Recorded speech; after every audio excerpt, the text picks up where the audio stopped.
ગઈકાલે આપણે વાત કરેલી મિથ્યાત્વ, અવિરતિ, પ્રમાદ, કસાય અને યોગ, એના કારણે આપણે કર્મ ઉપાર્જન કરીએ છીએ. 8 કર્મ, એમાંથી સૌથી પહેલું કર્મ તે જ્ઞાનાવરણીય કર્મ. એને પહેલું મૂકવાનું કારણ એ છે કે આત્માના અનંત ગુણો છે. ગુણ અનંત આત્મ તણારે મુખ્યપણે તિહા દોય. અનંત ગુણની અંદર પણ 2 ગુણ મુખ્ય છે, જ્ઞાન ગુણ અને દર્શન ગુણ. આપણા બધાને આ 2માંથી એકનો ઉપયોગ દરેક સમયે અવશ્ય હોય ને હોય. કેવલી ભગવંતોને પણ હોય, આપણને પણ હોય, સિદ્ધ પરમાત્માને પણ હોય. આપણે બધા છદ્મસ્ત છીએ, માટે પહેલાં દર્શનનો ઉપયોગ અને પછી જ્ઞાનનો ઉપયોગ હોય. જે કેવલી હોય એને પહેલાં જ્ઞાનનો ઉપયોગ અને પછી દર્શનનો ઉપયોગ હોય. આપણો ઉપયોગ અંતર્મૂર્તે બદલાય, કેવલી ભગવંતનો ઉપયોગ સમયે બદલાય. એટલે આપણો ઉપયોગ જ્ઞાન કે દર્શન, આ 2માંથી એક અવશ્ય હોય. જો એ ન હોય તો એને જીવ જ ન કહેવાય. કારણ કે જીવનું લક્ષણ છે જ્ઞાન, દર્શન, ચારિત્ર, તપ, ઉપયોગ, વીર્ય. જગતના તમામ જીવોમાં આ ગુણ અવશ્ય હોય ને હોય. અને જીવ સિવાયનું એક પણ દ્રવ્ય એવું નથી કે એમાં જ્ઞાન, દર્શન, ચારિત્ર, તપ, ઉપયોગ કે વીર્ય હોય. માટે જ્ઞાન એ જીવનું લક્ષણ કહેવાય. એટલે પ્રત્યેક જીવમાં આ જ્ઞાન છે. જ્ઞાન અને દર્શન 2 મુખ્ય છે, પણ એમાં પણ જ્ઞાન મુખ્ય છે. કારણ કે દર્શન પણ જ્ઞાન દ્વારા થાય છે. કોઈ પણ વ્યક્તિને કોઈ પણ પ્રકારની લબ્ધિ ઉત્પન્ન થાય એ જ્યારે જ્ઞાનોપયોગ હોય ત્યારે જ થાય. કેવળ જ્ઞાન થાય ત્યારે પણ પહેલા સમયે જ્ઞાનનો ઉપયોગ હોય. આત્મા મોક્ષમાં જાય ત્યારે પણ પહેલા સમયે જ્ઞાનનો ઉપયોગ હોય. એટલે જ્ઞાન અને દર્શન એ 2માં પણ મુખ્ય જ્ઞાન છે. માટે સૌથી પહેલું જ્ઞાનને આવરનારું જ્ઞાનાવરણીય કર્મ બતાવ્યું. અહીં કોઈને એમ લાગે કે ભાઈ પેલું મોહનીય કર્મ બતાવવું જોઈએ, કારણ કે આપણે સૌથી પહેલાં એને દૂર કરવાનું છે. એ દૂર થયા પછી જ જ્ઞાનાવરણીય વગેરે કર્મો દૂર થાય. તો પહેલાં મોહનીય કર્મ કેમ ન બતાવ્યું? તો એનું કારણ એ છે કે મોહની ઓળખાણ પણ જ્ઞાનથી થાય છે. જ્ઞાન ન હોય તો આને મોહ કહેવાય એ જ ખબર ન પડે. અને એટલા માટે સૌથી પહેલું જ્ઞાનાવરણીય કર્મ, અને જ્ઞાન પછી આત્માને દર્શન અવશ્ય હોય ને હોય. માટે સેકન્ડ નંબરમાં દર્શનને આવરનારું દર્શનાવરણીય કર્મ. આ 2 કર્મ એનો જો ક્ષયોપશમ હોય તો જીવને શાતા થાય, અને ઉદય હોય તો અશાતા થાય. ક્ષયોપશમ કલાકમાં કોઈ 10 ગાથા ગોખી શકે એને આનંદ થાય. 10 દિવસ મહેનત કરે ને 1 ગાથા પણ યાદ ન રહે તો દુઃખી થાય. એટલે જ્ઞાનાવરણીય અને દર્શનાવરણીય કર્મના ક્ષયોપશમથી શાતા અને ઉદયથી અશાતા. માટે 3જા નંબરમાં શાતા અને અશાતા રૂપ વેદનીય કર્મ બતાવ્યું. સુખ આવે ત્યારે રાગ થાય, દુઃખ આવે ત્યારે દ્વેષ થાય. આ હંમેશા નિયમ છે. જ્યારે પણ અનુકૂળતા મળે ત્યારે રાગ થાય, પ્રતિકૂળતા હોય તો દ્વેષ થાય. અને રાગ અને દ્વેષ એટલે મોહનીય કર્મ. એટલા માટે વેદનીય પછી મોહનીય કર્મ બતાવ્યું. મોહનીય કર્મ એટલે એક પ્રકારની મૂળતા. મૂળતા એટલે જે વિષયમાં મૂળતા હોય એને એ બાબતના કોઈ દોષો સમજાવી ન શકે. આપણને બધાને ધનની બાબતમાં મૂળતા છે, તો ધનના કોઈ પણ દોષો સમજાવવા બેસે એ આપણા ગળે ક્યારેય ઉતરે નહીં. કોઈ યુવાન કોલેજની અંદર ભણતો હોય અને કોઈની જોડે લવ થઈ જાય, અને પછી કોઈ માતા પિતા કે કોઈ મોટા ગુરુ ભગવંતો પણ એને એના દોષો સમજાવવા બેસે એ સક્સેસ ન જાય. કારણ કે એનામાં એ વિષયની મૂળતા છે. જ્યારે પણ મૂળતા આવી જાય અને આયુષ્ય બંધાય તો નરક આદિ દુર્ગતિનું આયુષ્ય બંધાય. માટે મોહનીય કર્મ પછી આયુષ્ય કર્મ બતાવ્યું. જે પ્રમાણે આયુષ્ય બંધાય તે પ્રમાણે ગતિ, જાતિ, શરીર, અંગોપાંગ બધું એ પ્રમાણે મળે, એટલે નામકર્મ. ત્યાર પછી આપણે ઉચ્ચ કુળમાં જન્મવાનું કે હલકા કુળમાં જન્મવાનું એનો નિર્ણય થાય, એટલે ગોત્રકર્મ. ઉચ્ચ કુળની અંદર જન્મેલાને અંતરાય કર્મનો ક્ષયોપશમ મોટા ભાગે વધારે હોય. હલકા કુળમાં જન્મેલાને એનો ક્ષયોપશમ ઓછો હોય. મોટા ભાગે આવું બને. કોઈક કિસ્સામાં ઊંધું પણ હોય, પણ પ્રાયઃ કરીને આ સિચ્યુએશન હોય. અને એટલે છેલ્લું અંતરાય કર્મ બતાવ્યું. અંતરાય કર્મનો નંબર છેલ્લો, પણ આપણા માટે બધે આગળ આવીને જ ઊભું રહે. જન્મથી લઈને મૃત્યુ સુધી કોઈને કોઈ કામ કરવાનો વિચાર કરો ને અંતરાયો આવ્યા જ કરે, આવ્યા જ કરે, આવ્યા જ કરે. અને આજકાલ લોકો અંતરાય કર્મની પૂજા એટલે કોઈનું મરણ થાય ત્યારે ભણાવે. એટલે આપણે એને મરણની પૂજા બનાવી દીધી. હકીકતમાં એ મરણની પૂજા નથી. એ કોઈ મરનાર કોઈ અંતરાય કરતા નથી. એટલે ક્યાંય આપણે એ નિમિત્તે અંતરાય કર્મની પૂજા ભણાવવાની જરૂર નથી. તો ડગલે ને પગલે આપણા જીવનમાં અંતરાયો ઊભા થયા જ કરે છે. દીકરાનું નક્કી કરીને આવ્યા હોઈએ અને ઓલા બધો હોલ ને બધું બુક થઈ જાય, બધી તૈયારી હોય અને કેવડાવે, ભાઈ હવે અમને આ સંબંધ મંજૂર નથી. બસ આ અંતરાય આવીને ઊભો રહી ગયો. બેંકમાં જઈને ઇન્ટરવ્યૂ આપી આવ્યા હોય, જોબનું પાક્કું કરી આવ્યા હો અને જોબમાં જવાનું હોય એના આગલા દિવસે મેનેજરનો ફોન આવે, ભાઈ માફ કરજો, મારા એક સંબંધીનો દીકરો આવ્યો, એને હું ના ન પાડી શક્યો, એટલે હું તમને જોબ ઉપર રાખી શકું એમ નથી. બસ આવા જાત જાતના અંતરાયો જીવનની અંદર આવ્યા જ કરતા હોય છે. પણ આ બધા કર્મો આત્મા બાંધે છે કેવી રીતે? સામાન્ય કારણ તો ગઈકાલે બતાવી દીધું, મિથ્યાત્વ, અવિરતિ, પ્રમાદ, કસાય ને યોગ. પણ વિશેષ કારણોથી સૌથી પહેલા નંબરનું જ્ઞાનાવરણીય કર્મ. આજનો દિવસ એટલે જ્ઞાનની આરાધનાનો દિવસ. સુદ પાંચમ, સ્વાભાવિક રીતે કારતક સુધી પાંચમ એ આપણે જ્ઞાન પંચમી તરીકે ઓળખીએ અને ત્યારથી એની આરાધના આપણે શરૂ કરીએ. 5 વર્ષ અને 5 મહિના સુધી દરેક સુદ પાંચમના ઉપવાસ કરી 51 લોગસનો કૌશક, 51 ખમાસમણા. એ ન બની શકે તો 5 લોગસનો કૌશક, 5 ખમાસમણા. કારણ કે જ્ઞાનના ભેદ 51 છે, એટલા માટે 51. પણ એટલી કોઈની સ્થિરતા ન હોય તો મૂળ ભેદ 5, મતિ જ્ઞાન, શ્રુત જ્ઞાન, એ રીતે ગણીને 5થી પણ આરાધના આપણે કરતા હોઈએ છીએ. આ જ્ઞાન ગુણ બહુ જ મહત્વનો ગુણ છે. કારણ કે આપણી ક્રિયા પણ ફળ તો જ આપે જો આપણી પાસે જ્ઞાન હોય, સમજ હોય. સમજપૂર્વકની ક્રિયા થાય તો જ આપણને લાભ મળે, નહીતર લાભ ન મળે. એટલે ક્રિયા 0 છે, જ્ઞાન એકડો છે. એટલે ક્રિયા ગમે તેટલી કરો, પણ જો જ્ઞાનનો એકડો આગળ ન હોય તો એની કોઈ વેલ્યુ નહીં. જ્ઞાનનો એકડો આવી જાય પછી 1 મીંડું પણ આવે તોય કિંમત 10ની થઈ જાય.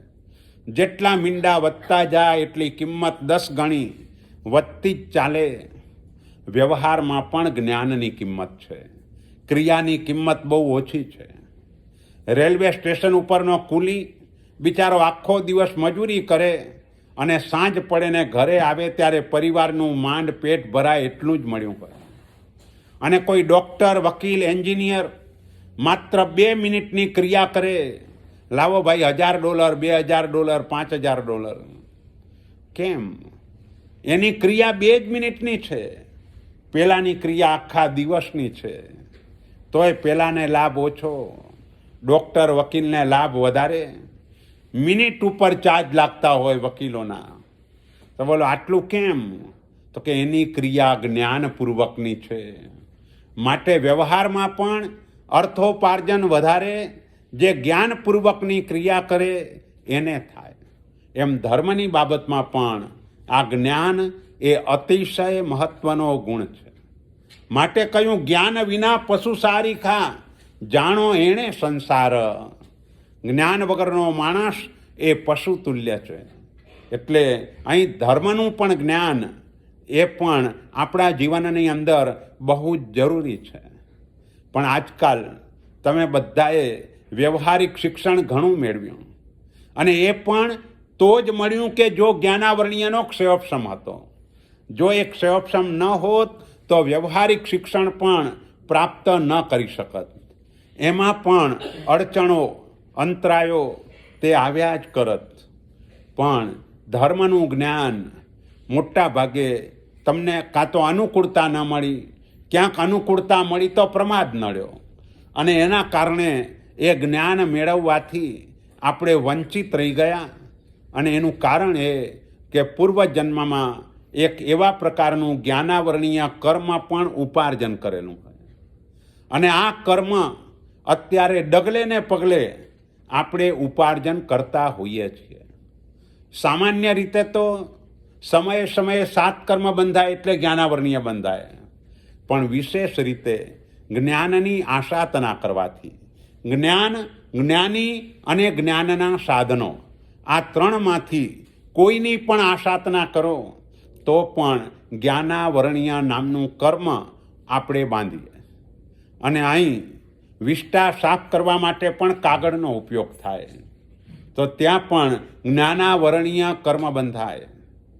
ક્યાંક કાગળની પ્લેટની અંદર વાપરવા બેસી જઈએ તો ત્યાં પણ જ્ઞાનાવરણીય કર્મ બંધાય.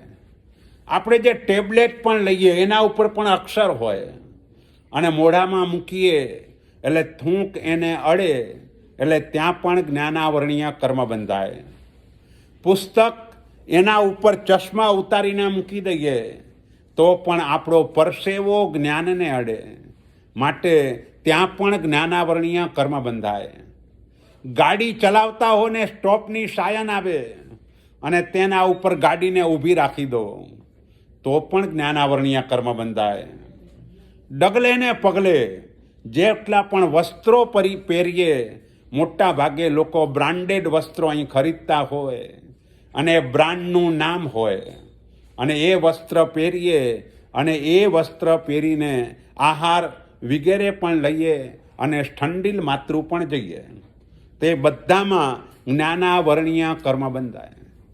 કેટલાક લોકો, તમે તો અહીં મોટા ભાગે જે વાસણો વાપરો છો એ ક્રોકરી વધારે વપરાય છે, પણ સ્ટીલના વાસણો પણ ભારતમાં વાપરતા હતા તો બધા ઉપર પોતાનું નામ લખાવી દે, અને ખબર નથી કે આ જેટલા વર્ષ અને એની અંદર જેટલા દિવસ વપરાશે એટલા દિવસ જ્ઞાનાવરણીય કર્મ મને બંધાયા કરશે.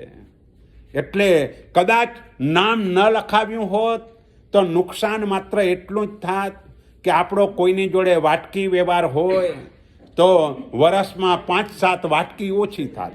બસ આનાથી વધારે બીજું કોઈ મોટું નુકસાન થવાનું નહોતું. પણ તેમ છતાંય આપણે આ નામ લખવાથી કે એવી રીતે એવા ટેવાયેલા છીએ કે આ રીતે પણ જ્ઞાનાવરણીય કર્મ આત્મા બાંધે છે. જમતા જમતા વાતો કરીએ, બોલીએ, ત્યાં પણ જ્ઞાનાવરણીય કર્મ બંધાય. એટલે હિસાબ લગાવો, પગની અંદર ચપ્પલ બૂટ પહેરાય એમાં પણ કંપનીનું નામ હોય, આ ચશ્માની ફ્રેમમાં પણ કંપનીનું નામ હોય. જેટલી પણ વસ્તુઓ વપરાતી હોય મોટા ભાગે બધામાં આવી નામવાળી વસ્તુઓ. આપણા ગુરુ ભગવંતો એને કદાચ કારણસર કોઈ અક્ષરવાળી વસ્તુ લેવી પડે તો છરીથી પેલા બધા અક્ષર કાઢી નાખે. એક વખત દોષ લાગે, અક્ષર ભૂંસવાનો એક વખત દોષ લાગે, પણ કાયમ માટે આ દોષમાંથી પછી મુક્તિ મળી જાય. તો એવી રીતે આપણે પણ આ કર્મ બાંધવામાં ઘણી સાવધાની એ રીતે રાખવી જોઈએ કે જેટલી પણ વસ્તુઓ વપરાતી હોય, જ્યાં પણ આપણાથી ટાળી શકાતું હોય, અમુક લેબલ હોય તો એને આપણે કાપીને મૂકી દઈએ તો પણ ચાલી શકે, પછી એ ન હોય. બાળકોને અક્ષરવાળા કપડાં એ મોટા ભાગે ફેશન થઈ ગઈ છે. તો એનાથી પણ આ જ્ઞાનાવરણીય કર્મ આપણે બાંધીએ છીએ. અને હવે તો જ્યાં જઈએ ત્યાં ખિસ્સામાં પૈસા એ તો મોટા ભાગે હોય. સાધુ ભગવંતોને આવો કોઈ દોષ ન લાગે. અને બોલો, આપણે મુંબઈથી અમદાવાદ જવાનું હોય, આપણે રોજ ચોવિયાર કરતા હોઈએ, રાત્રે ગુજરાત મેલ પકડવાનો હોય, આપણને દીકરો સ્ટેશન ઉપર મૂકી જવાનો હોય, અને અમદાવાદમાં પણ કોઈ સ્ટેશન ઉપર લેવા આવવાનું હોય, નવકારસીનું પચ્ચખાણ એના ઘરે જઈને પારવાનું હોય, રસ્તામાં કંઈ વાપરવાનું ન હોય, તો એક પણ પૈસાની આપણે જરૂર નથી. અને તેમ છતાંય ખિસ્સામાં પૈસા લઈને જઈએ છીએ. કેમ? આપણને એમ લાગે ભાઈ ક્યાંક જરૂર પડે તો, એટલે આપણે રાખીએ. આપણને આપણી સેફટી આપણે વિચાર કરતા હોઈએ છીએ. અને આવા બધા વિચારો, એટલે એ બધી વસ્તુ દ્વારા આપણે જ્ઞાનાવરણીય કર્મ બાંધીએ છીએ. મોબાઈલ ખિસ્સામાં હોય, અને મોબાઈલ એટલે હવે આખી દુનિયા, અને એ પરમાત્માના ફોટા પણ હોય, ગુરુ મહારાજના ફોટા પણ હોય, 45 આગમો પણ હોય, આ બધું હોય. અને એ ખિસ્સામાં રાખીને આપણે સ્ટંડીલ માતૃ એ રીતે જઈએ, જમવા બેસી જઈએ. આ બધી બાબતમાં આ કર્મ આપણે બાંધીએ છીએ. જ્ઞાનની આસાધના, જ્ઞાનીની આસાધના, અને જ્ઞાનના સાધનની આસાધના. એનું સાધન એટલે પુસ્તક. આપણે બહાર નીકળીએ તો કપડાં પહેરીને નીકળીએ, અને પુસ્તકને પૂંઠું ન ચડાવીએ, તો એ પણ એની આસાધના કહેવાય. કોઈ પણ પૂંઠું ચડાવ્યા વિના પુસ્તક ખરેખર વપરાય નહીં. પણ પુસ્તક નાભીથી ઉપર રહેવું જોઈએ. એના બદલે નીચે પુસ્તક રાખીને કે એવી રીતે અભ્યાસ કરીએ તો પણ આ જ્ઞાનાવરણીય કર્મ બંધાય. એટલે આ કર્મ એ બહુ જ મહત્વનું કર્મ છે. એટલે બીજા ભવની અંદર આ જન્મમાં સહેલાઈથી ડૉક્ટર વગેરે બની ગયા, પણ બીજા જન્મમાં જો આવા પ્રકારનું કર્મ ચિકાસવાળું બાંધ્યું હશે તો ઘણી મહેનત કરવા છતાં પણ કંઈ યાદ રહેશે નહીં. તો એના માટે જ્ઞાનની આરાધના, જ્ઞાન પંચમીની આરાધના. અહીં બેઠેલા બધા એને ઉપવાસ કરવાનો સહેલો લાગે છે, પણ નક્કી એવું કરવામાં આવે કે આ પાંચમના ઉપવાસ નહીં કરો તો ચાલશે, પણ 5 કલાક બેસીને માત્ર ગોખવાનું જ છે. બોલો કેટલા એમાં જોડાય? ઓલા ઉપવાસ કરવા માટે 5 વર્ષ ને 5 મહિના સુધી દર સુદ પાંચમના ઉપવાસ કરે, પણ ગોખવાનું આવે ત્યારે કંટાળો આવે. તો પછી જ્ઞાનની આપણે આરાધના કરી, જ્ઞાન પંચમીની આરાધના કરી, અને એનું ફળ આપણને મળ્યું કે નહીં એ ખબર કેવી રીતે પડશે? આપણો ક્ષયોક્ષમ વધ્યો કે નહીં એ ખબર કેવી રીતે પડશે? જો પ્રયત્ન કરીશું તો ખબર પડશે કે ભાઈ હવે મારો ક્ષયોક્ષમ વધ્યો કે નહીં, મને કંઈ યાદ રહે છે કે નહીં. પહેલા નંબરમાં તો આપણા બધાની જે કમ્પ્લેન છે, મને યાદ નથી રહેતું, એ વાત જ ખોટી. અહીં બેઠેલા બધાએ કોઈએ 5 વર્ષ પહેલાં પણ અપશબ્દો કયા હોય, બધાને બરાબર યાદ હોય છે. કોઈ કાંઈ ભૂલતું નથી. શેર બજારની 100 સ્ક્રિપો એની પાસે હોય તોય મિનિટના ભાવથી અપડેટ હોય છે. એટલે યાદશક્તિ નથી એવું તો નથી, યાદશક્તિ છે, પણ ક્યાંક ભૂલવામાં ક્ષયોક્ષમ જોઈએ, ક્યાંક યાદ રાખવામાં ક્ષયોક્ષમ જોઈએ. આવી બધી બાબતોને ભૂલવામાં ક્ષયોક્ષમ જોઈએ. કોઈએ અપશબ્દો કયા હોય એને ભૂલવામાં મોહનિયાનો ક્ષયોક્ષમ જોઈએ તો ભૂલાય. પણ આપણી તકલીફ એ છે કે ભૂલતા નથી, અને એના કારણે મોટું નુકસાન ક્યાં આત્માને થાય છે? તો કે ન ભૂલવાના કારણે સમ્યક દર્શન પ્રાપ્ત થતું નથી. એનું કારણ એ, હમણાં તમે સંવત્સરી આવશે ને બધાને મિચ્છામી દુક્કડમ બોલશો, પણ મિચ્છામી દુક્કડમ સાચા ક્યારે કહેવાય? કે એના પહેલાં નહીં, એ જીવની સાથેની બધી ભૂલોને તમે ભૂલી ગયા હો તો મિચ્છામી દુક્કડમ બરાબર કહેવાય. પણ બીજા દિવસે કહો ભાઈ 4 દિવસ પહેલાં તો તે મને આમ કહ્યું હતું, તો તમે ભૂલ્યા તો નથી, બધું યાદ રાખ્યું છે, હવે મિચ્છામી દુક્કડમ કેવી રીતે કહેવાય? હિસાબ ચૂકતે થઈ જાય પછી યાદ રાખવાનો ન હોય. યાદ ત્યાં સુધી જ રાખવાનો કે જ્યાં સુધી હિસાબ ચૂકતે ન થાય. મિચ્છામી દુક્કડમ કહી દીધા, હિસાબ ચૂકતે થઈ ગયો. હવે કોઈની ભૂલ યાદ રાખવી એ મોટો અપરાધ છે, અને અપરાધનું નામ છે અનંતાનુબંધી. આપણા આત્માને અનંતકાળ સંસારમાં રખડાવનાર આ અનંતાનુબંધી છે. એટલે ગાથાને યાદ રાખવામાં ક્ષયોપશમ જોઈએ, અને આવી બાબતોને ભૂલવામાં ક્ષયોપશમ જોઈએ.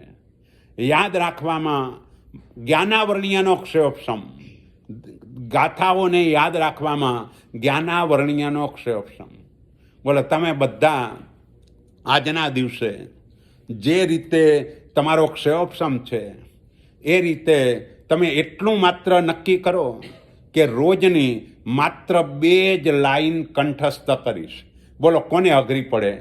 રોજની 2 જ લાઈન, વધારે નહીં. બસ આજે નમો અરિહંતાણમ નમો સિદ્ધાણમ, આવતીકાલે નમો આયર્યાણમ નમો વજ્જાયાણમ. બોલો, કોને તકલીફ પડે? આમાંથી એક પણ એવા નથી કે એને ક્યાંય પ્રોબ્લેમ થાય. માત્ર થોડોક પ્રયત્ન. નાના બાળકો તો 1 કલાક મહેનત કરે તો 10 ગાથા ગોખી લે, 15 ગાથા ગોખી લે. એટલો બધો એનો ક્ષયોપશમ છે. કદાચ આપણને એમ લાગે કે આપણા ઉપર બીજી જવાબદારીઓ છે, તો આટલું નક્કી કરો કે રોજની માત્ર 2 લાઈન કંઠસ્થ કરીશ. પણ એની પાછળની શરત એ કે આજે 2 લાઈન, પણ એ 2 લાઈન આવતીકાલે બોલી અને પછી જ બીજી 2 લાઈન કરવાની. એટલે આવતીકાલે 4 લાઈન, ત્રીજા દિવસે 4 લાઈન બોલીને બીજી 2 લાઈન કરવાની. નહીંતર પછી આગળ પાઠ ને પાછળ સપાટ.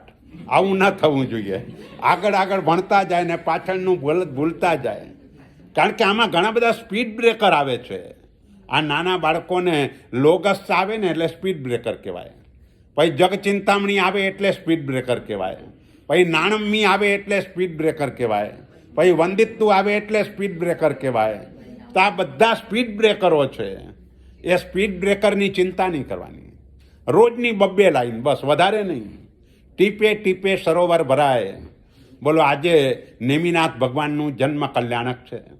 આજના દિવસે હું તમને કોઈને પ્રતિજ્ઞા નથી આપતો. મનથી નક્કી કરો કે મારે માત્ર રોજની 2 જ લાઈન કંઠસ્થ કરવાની. અને કદાચ આવતા વર્ષે શ્રાવણ સુદ 5મના દિવસે હું જ અહીં ભૂલો પડી જાઉં ને આવી જાઉં, તો ત્યાં સુધીમાં આજે તમે 9કારથી શરૂ કર્યું હશે ને, તો 2 પ્રતિક્રમણ તમારા પૂરા થઈ ગયા હશે. માત્ર 2 જ લાઈન, બસ. કારણ કે તમે 2 લાઈન ગણો એટલે 720 લાઈન થાય. 360 દિવસની 720 લાઈન. 720 લાઈન એટલે 180 ગાથા. 2 પ્રતિક્રમણમાં 180 ગાથા છે જ નહીં. એના કરતાં ઓછી ગાથા છે. એટલે આટલું તમને મજરે આપું કે ચાલો ભાઈ, આટલું મજરે. કોઈક વખતે અનુકૂળતા ન હોય ને ન થયું હોય તો ચાલશે. પણ રોજની 2 લાઈન, બસ આટલો ખાલી હિસાબ રાખો. આવતા વર્ષે 2 પ્રતિક્રમણ, એના પછીના વર્ષે 5 પ્રતિક્રમણ, એના પછીના વર્ષે 4 પ્રકરણ ને 3 ભાષ્ય. ઓટોમેટિક તમે આગળ વધવા લાગશો. પણ પુરુષાર્થ જોઈએ, બસ પ્રયત્ન જોઈએ. પછી એમ નહીં કહેવાનું ભાઈ અહીંયા પાઠશાળા રોજ નથી. પાઠશાળા ભલે રોજ ન હોય, પણ તમે રોજ ઓનલાઈન પણ કોઈની પાસેથી ગાથા લઈ શકો. તો એ રીતે ગાથા લઈને એક સાથે 5 ગાથા લઈ લો અને કંઠસ્થ થાય એટલે પાછી સંભળાવી દો. એવી રીતે કરો તો એ રીતે પણ આગળ વધાશે. અને એ જ્ઞાન ગુણ એને આપણે રિઝર્વ કરવાનો છે. કારણ કે એના વિના આત્મકલ્યાણ આપણું થવાનું નથી. એટલે આ બહુ મહત્ત્વનો ગુણ છે. અને એ ગુણને પ્રાપ્ત કરવા માટે આ જ્ઞાની કે જ્ઞાનના સાધનો એની આશાતના નહીં કરવાની, એનું ભક્તિ અને બહુમાન કરવાનું. જેટલું ભક્તિ બહુમાન થાય, જ્ઞાનની ભક્તિ, જ્ઞાનીની ભક્તિ, જ્ઞાનના સાધનની ભક્તિ, એના ઉપરનું બહુમાન જેમ જેમ વધતું જાય તેમ તેમ જ્ઞાનાવર્ણીય કર્મ આપણું તૂટતું જાય. એટલે જ્ઞાનાવર્ણીય કર્મને તોડવા માટે પાઠશાળાના બાળકોને તમે વ્યવસ્થા કરી આપો, ભણવા માટેની વ્યવસ્થા કરી આપો, એને પ્રભાવના આપો. ઘણી વખત નાનકડી પ્રભાવના પણ ઘણું મોટું કામ કરી જાય છે. મહેસાણા પાઠશાળાના સૌથી પહેલા સ્ટુડન્ટ બુદ્ધિસાગર સુરી મહારાજ, સૌથી પહેલાં 125 વર્ષ પાઠશાળાને થયા અને સૌથી પહેલાં સ્ટુડન્ટ બુદ્ધિસાગર સુરી, જૈન નહીં પટેલ, પણ મળ્યા કેવી રીતે? વિજાપુર ગામની અંદર એ ત્યાં કને એમના મિત્રો જૈન હતા અને રોજ પાઠશાળા પૂરી થાય એટલે જૈન મિત્રો બધા પેંડો લઈને આવે. પાઠશાળામાં રોજ પેંડાની પ્રભાવના, એટલે ઓલા પેંડાની ઓફર કરે. એટલે એક દિવસે આ બેચરદાસ પટેલ એણે કહ્યું કે હું મારા હકનો પેંડો ન લઉં, અને એમ કરીને પાઠશાળા આવવાનું શરૂ કર્યું. બોલો, પાઠશાળા આવવાનું શરૂ કર્યું તો કઈ કક્ષા સુધી પહોંચ્યા? બુદ્ધિસાગર સુરી આજથી 100 વર્ષ પહેલાં એ બોલીને ગયા કે પાણીની બોટલો દુકાનેથી વેચાતી લેવી પડશે. આજથી 100 વર્ષ પહેલાં બોલીને ગયા કે તમે અમેરિકામાં કે ભારતમાં એકદમ સામે હો એ રીતે વાત કરી શકશો. બોલો, આટલું બધું. અને મહુડીની અંદર જે ઘંટાકર્ણ આખું જે ઊભું થયું એ બધું એમના કારણે ઊભું થયું. એટલે પ્રભાવનાથી પણ એક વખત બાળક આકર્ષાઈને આવે તો પણ નુકસાન નથી. હા, બીજી રીતે આપણે કહીએ કે લાલચ આપીને ધર્મ ન કરાવાય, પણ એ બાળકો માટે નહીં. બાળકો માટેની વાત જોઈએ. જેમ આપણે પણ અહીં આઈમ્બિલ ખાતું હોય કદાચ, તો પણ આઈમ્બિલમાં ઘણી વસ્તુઓ બનાવીએ. કેમ? કોઈને આ ભાવશે, કોઈને આ ભાવશે, કોઈને આ ભાવશે, એમ કરીને આઈમ્બિલ બધાનું સારી રીતે થાય. ત્યાં હા, કરનારે એ ભાવ રાખવાનો છે કે મારે 5 જ દ્રવ્ય વાપરવા છે, 7 જ દ્રવ્ય વાપરવા છે. ભક્તિ કરનાર તો બધાની કરે. બસ એવી રીતે અહીં પણ એક શરૂઆતમાં એ એમ લાગશે કે લાલચ આપી, પણ આગળ જતાં એને સમજાશે કે આ ભૂલ હતી. પણ તે સમયે જે કંઠસ્થ થઈ ગયું એ વચ્ચેના 10 વર્ષનો એનો પીરિયડ એવો આવે કે પાઠશાળામાં જઈ ન શકે કે પ્રતિક્રમણ આદિ ક્રિયાઓ પણ ન કરે, તો પણ આગળ જતાં ભણવામાં એને ક્યાંય વાર લાગે નહીં. એ જ સૂત્રો એક વખત જોઈ લે એટલે કડકડાટ બોલી જાય. એટલા માટે આ જ્ઞાન ગુણ એ બહુ જ મહત્ત્વનો ગુણ છે, અને એ ગુણને પામવા માટે એની આશાતના નહીં કરવાની. એટલે એના તરફનું અનિષ્ટ આચરણ એ ન કરાય. ઘણી વખત ગુસ્સામાં આવીને પેન ફેંકી દે કે એ પણ જ્ઞાનના સાધનને ફેંક્યું કહેવાય. ત્યાં પણ જ્ઞાનાવરણીય કર્મ બંધાય. કોઈ બાળી નાખે જ્ઞાનને, તો જ્ઞાનને બાળવાથી પણ જ્ઞાનાવરણીય કર્મ આત્મા ઉપાર્જન કરે. એટલે જ્ઞાનને છુપાવે એટલે પોતે જાણતો હોય તો એ જવાબ ના આપે.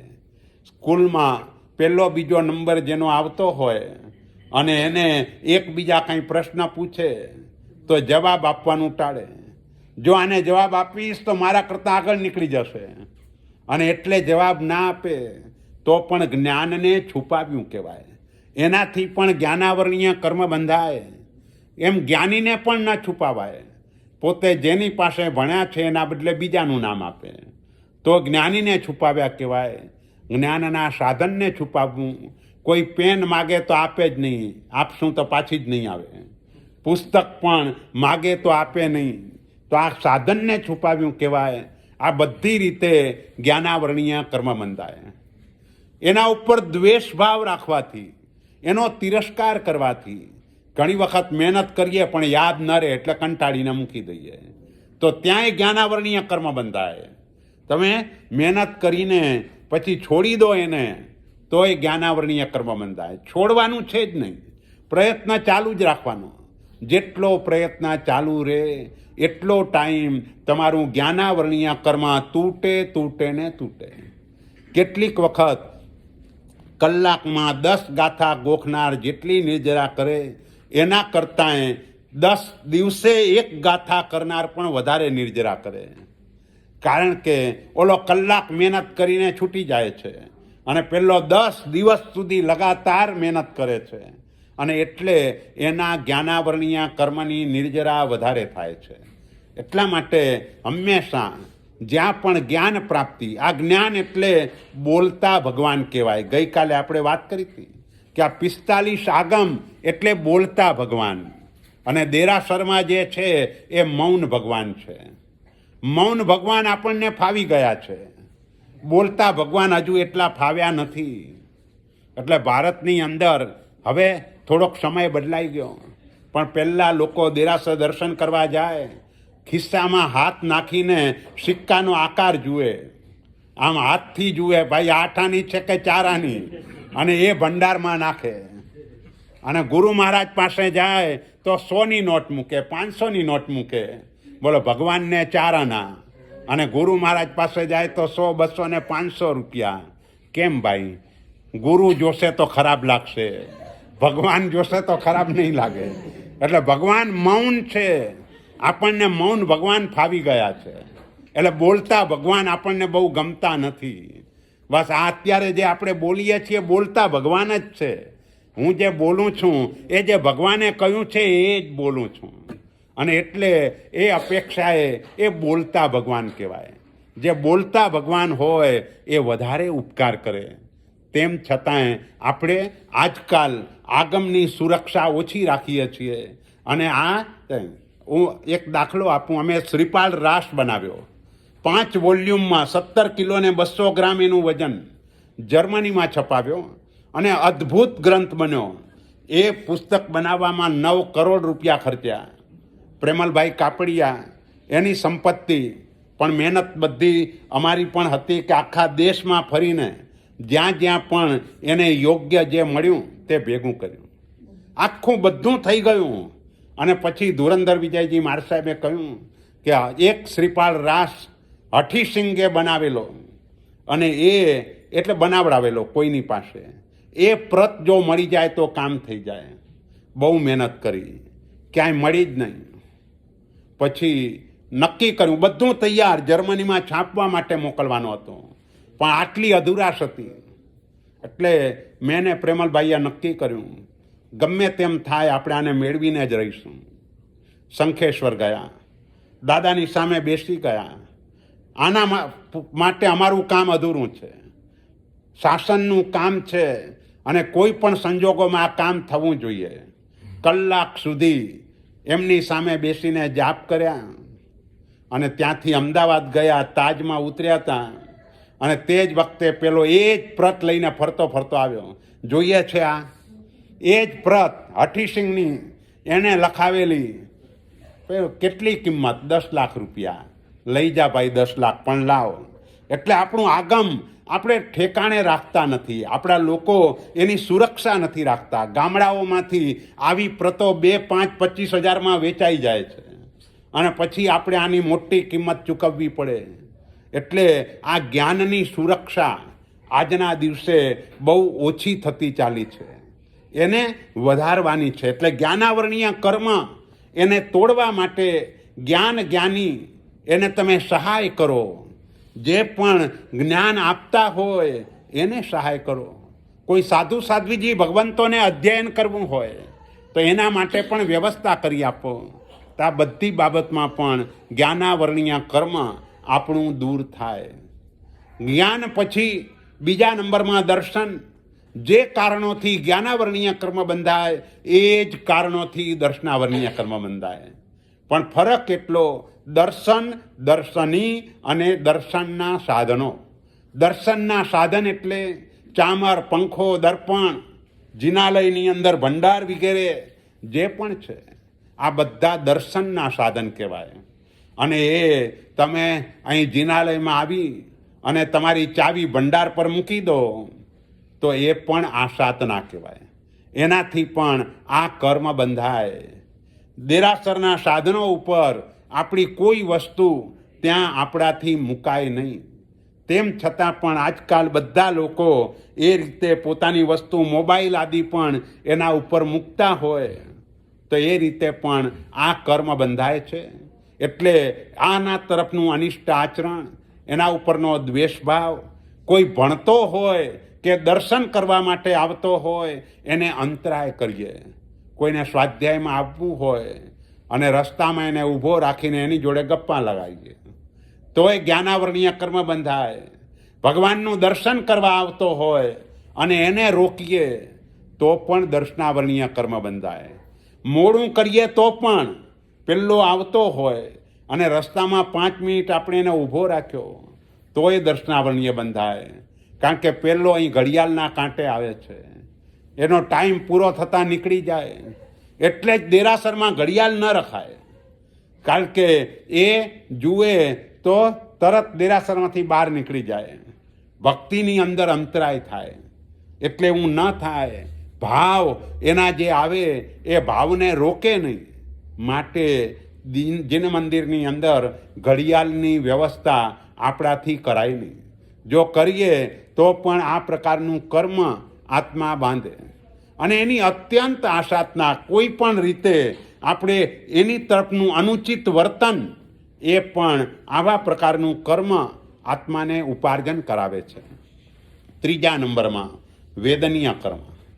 વેદનીયમાં આપણે 2 પ્રકાર કહીએ, એક શાતા વેદનીય અને બીજું અશાતા વેદનીય. સીધો હિસાબ તો એ છે કે બીજાને શાતા આપો તો તમને શાતા મળે, બીજાને અશાતા આપો તો તમને અશાતા મળે. પૂર્વ જન્મમાં આપણે કોઈને અશાતા આપી હોય એટલે આપણે અશાતાને આમંત્રણ આપ્યું કહેવાય. એટલે જ્યારે પણ અશાતા આવે તે વખતે હસતા મોઢે એને ક્ષમતાપૂર્વક સહન કરવાની, તો એ કર્મ દૂર થાય. પણ વિશેષ રીતે એ ઉપાર્જન કરવાના કારણમાં શાતા વેદનીય ગુરુ મહારાજની ભક્તિ કરવા દ્વારા જીવ શાતા વેદનીય કર્મ બાંધે. ગુરુની ભક્તિ એટલે ગુરુની વ્યાવચ સંયમ જીવનની અંદર એમને જે પણ વસ્તુનો ખપ હોય, પણ જે ખપ એટલે ભગવાનની આજ્ઞા પ્રમાણેની વસ્તુ. કોઈ તમને કે ભાઈ મને તો મોબાઈલનો ખપ છે અને તમે આપો તો તમને દોષ લાગે. એટલે ભગવાનની આજ્ઞા પ્રમાણે જે એમને પણ આરાધના કરવા માટેના જે સાધનો જોઈએ, જે ઉપકરણો જોઈએ, એ ઉપકરણો લાવીને આપણે એમની ભક્તિ કરીએ તો પણ શાતા વેદનીય કર્મ બંધાય. ક્ષમા રાખવાથી. ક્ષમા, બસ આમ ક્ષમા રાખવી બહુ સહેલી છે, ગુસ્સો અઘરો છે, ક્ષમા સહેલી છે. હંમેશા નિયમ એ છે કે ગુણ સહેલો છે, દોષ અઘરો છે. પણ આપણે ગુણને અઘરો બનાવી દીધો છે. બોલો, સાચું બોલવું સહેલું કે જૂઠું બોલવું સહેલું? સાચું બોલવામાં કોઈ બુદ્ધિની જરૂર નહીં. જેવું બન્યું છે એવું જ કહેવાનું, કાંઈ યાદ રાખવાનું નહીં. અને જૂઠું બોલો તો કેટલું યાદ રાખવું પડે. તમારી દુકાન હોય અને કપડાનો ભાવ 4 જણને જુદો જુદો કયો હોય અને જમવા જાઓ ત્યારે કહીને જવું પડે, ભાઈ આ ભાઈ આવે તો આ ભાવ કીધો છે, આ ભાઈ આવે તો આ ભાવ કીધો છે, આ ભાઈ આવે તો આ ભાવ કીધો છે. કેટલી બુદ્ધિની જરૂર પડે માણસને. જૂઠું બોલવા માટે ઘણી બુદ્ધિની જરૂર પડે, ઘણું બધું એને યાદ રાખવું પડે. સાચું બોલવામાં બુદ્ધિની જરૂર જ નથી. એટલે સાચું બોલવું એ ગુણ છે, એ ગુણ સહેલો છે. એમ ક્ષમા સહેલી છે. ક્ષમામાં કંઈ કરવાનું નથી, જાણે કે આપણે કંઈ સાંભળ્યું જ નથી. બસ આપણે આ કાન બંધ જ છે, કંઈ સાંભળ્યું જ નથી તો તમે ક્ષમા રાખી શકો. પણ કંઈ સાંભળ્યું હોય તો મારા માટે આવું બોલે છે, અરે તરત જ ગુસ્સો આવી જાય. ક્ષમા નથી ટકતી. નહીં તો પોઝિટિવ લેવાનું.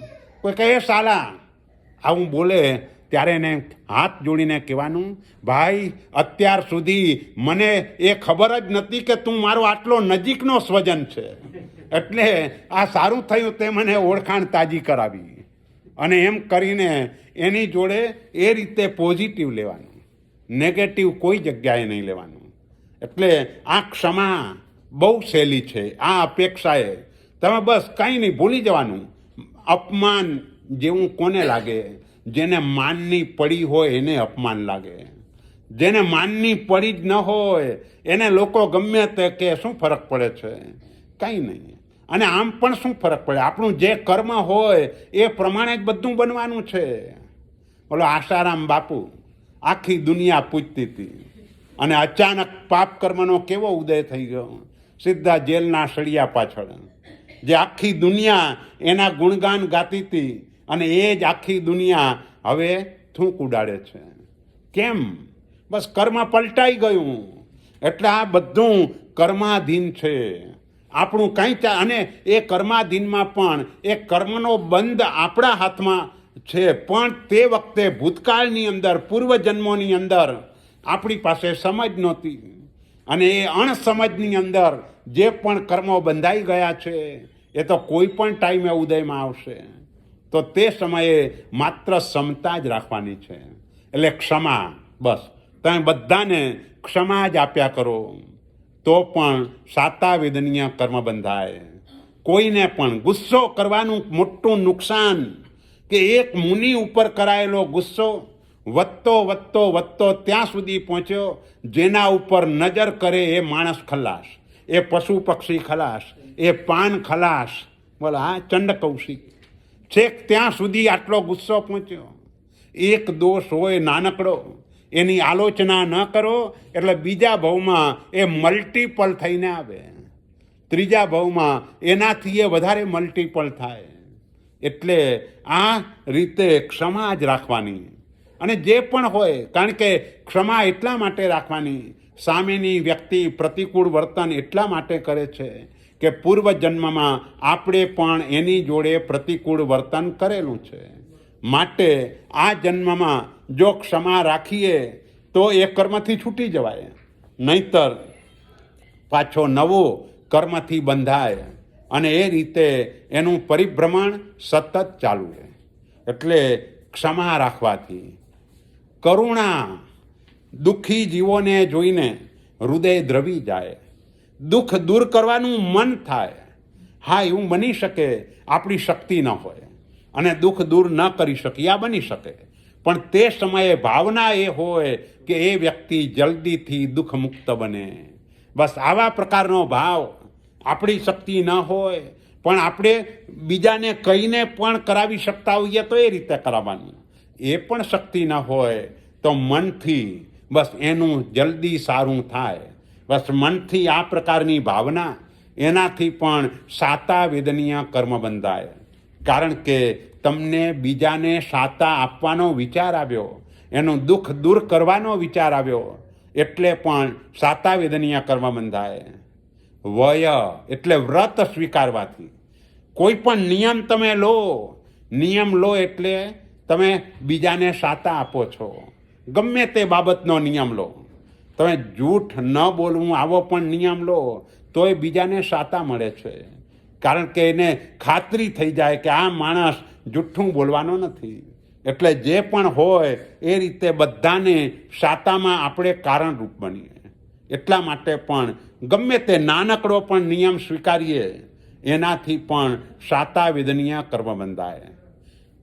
યોગ, મન, વચન અને કાયા, એના ઉપરનો વિજય એટલે મન દ્વારા ધર્મ ધ્યાન, એના વિચારો, પરમાત્માની આજ્ઞાનો વિચાર, આજ્ઞા નહીં પાડવું તો મારે કેવી તકલીફ ભોગવવી પડશે એનો વિચાર, વર્તમાનમાં જે પણ મારી સારી ખરાબ સ્થિતિ છે એ બધું પૂર્વકૃત કર્મનું પરિણામ છે એનો વિચાર, અને 14 રાજલોકના સ્વરૂપનો વિચાર. બસ મન દ્વારા આવા વિચારો ચાલ્યા કરે. વચન દ્વારા પણ બીજાને સાંત્વન આપે, અને કાયા દ્વારા પણ જેટલું આંધળા માણસને રસ્તો ક્રોસ કરાવે તો એ પણ સાતા આપી બીજાને, એનાથી પણ સાતા વેદનીય કર્મ બંધાય. ગમે તે કાયા દ્વારા પણ સારું કાર્ય કરવા દ્વારા સાતા વેદનીય કર્મ બંધાય. અને દ્રઢ ધર્મીપણું, બોલો, દ્રઢ ધર્મીપણું ગમે તે થાય. આ દેશમાં ભલે આવ્યો પણ કંદમૂળ તો હું કોઈ પણ હિસાબે ખાઈશ જ નહીં. ગમે તેવી સિચ્યુએશન ઊભી થાય પણ હું ચલાવીશ, પણ આ તો નહીં જ ખાવું. તો આ દ્રઢ ધર્મીપણું એ પણ સાતા વેદનીય કર્મ બંધાવે. અને એનાથી વિપરીત રીતે અસાતા વેદનીય કર્મ બંધાય. ગુરુ મહારાજના અવર્ણવાદ બોલે, ભક્તિ ન કરે, ક્ષમા ન રાખે, વારંવાર ગુસ્સો આવ્યા કરે, અણગમો થાય, તિરસ્કારનો ભાવ જાગે, જીવ કઠોરતા હોય, હૈયું પરડે જ નહીં, ભીનું થાય જ નહીં, બીજાના ગમે તેટલા દુઃખ જુએ તો પણ મન જરાય પીગળે નહીં, આવા પણ લોકો હોય. આપણી સ્થિતિની પણ વાત કરીએ તો એક સમય એવો હતો કે આપણે નાના ગામમાં હતા, અને એ વખતે કોઈ ત્રાહિત વ્યક્તિનું પણ મરણ થઈ જાય તો એ ચાનો ઘૂંટડો ઉતરતો નહોતો. 4 દિવસ સુધી આપણને લાગતું હતું કે આ ભાઈ ગયા, અને ખાતા આપણને એ રીતે થતું હતું. કચ્છમાં ધરતીકંપ આવ્યો અને ધરતીકંપમાં આટલા માણસોનું મૃત્યુ થયું. કલાપૂર્ણેશ્વરી મહારાજ 6 મહિના સુધી ગોચરી પૂરી વાપરી નથી શક્યા. માત્ર આમ અહીં મૂકે ને આંખમાંથી આંસુઓ પડવા લાગે. આ કેવી રીતે ગળે ઉતરે? આટલા બધા લોકો એ બિચારા મૃત્યુ પામી ગયા અને આધાર વગરના થઈ ગયા. આ બધાનું શું થશે? બોલો, આવી કરુણા એ જોઈએ. આજકાલ રોજ સાંભળીએ કે આજે 500 મર્યા ને 700 મર્યા. બોલો, રશિયા યુક્રેનમાં કેટલાય ગયા. આપણો ચાનો ઘૂંટડો પીવામાં કાંઈ ફરક નથી પડ્યો. મજેથી ટેસ્ટથી પીએ છીએ. એટલે એનો અર્થ એ કે કઠોરતા છે, કરુણા નથી. આ કઠોરતા પણ અશાતા વિદનીય કર્મ બંધાવે. કોઈ પણ વ્રત ન લો, તમને કોઈ લાભ ન મળે. કારણ કે આપણે ત્યાં પચ્ચખાણ એ ધર્મ છે. પચ્ચખાણ નહીં તો ધર્મ પણ નહીં. એટલે દરેક બાબતમાં તમારે નિયમ લેવો જોઈએ, અને નિયમ પણ કેટલો ચોક્કસ નિયમ જેટલો લો એટલો લાભ વધારે થાય. તો કે ચોક્કસ નિયમ એટલે શું? તો એના ઉદાહરણ તરીકે ધારો કે કોઈ 14 નિયમ ધારતું હોય, એમાં એમ નક્કી કરે કે હું આજે અડધો કિલો, એટલે તમારી ભાષામાં પાઉન્ડ હશે કદાચ અહીં, તો 1 પાઉન્ડ હું આજે શાકભાજી લાવીશ. તો આ ચોક્કસ ન કહેવાય.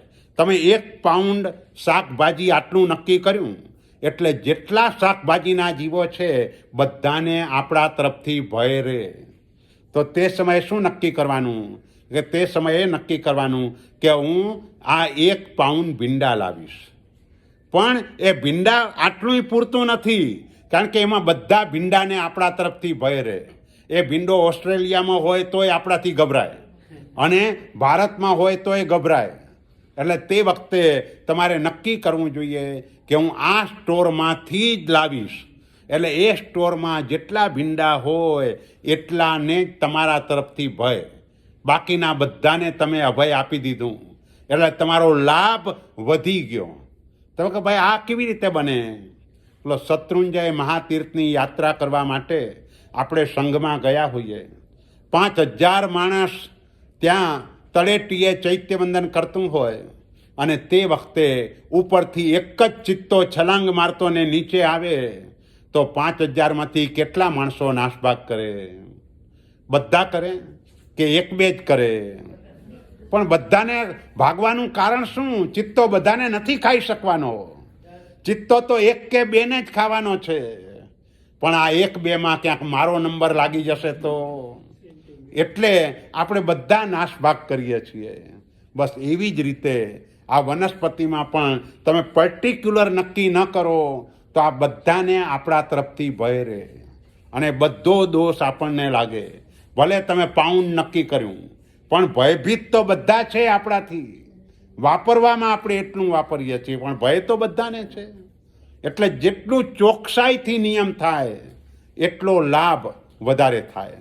બોલો, આવી રીતે જો કરે તો કેવી સાતા વિદનીય કર્મ બંધાય, અસાતા. આ શાકભાજીની વાત નીકળી. કલાપૂર્ણેશ્વરી મહારાજ સંસારીપણામાં હતા, અને સંસારીપણાની અંદર એક વખતે શ્રાવિકાને અનુકૂળતા નહીં હોય તો શાકભાજી ખરીદવા એમને જવું પડ્યું.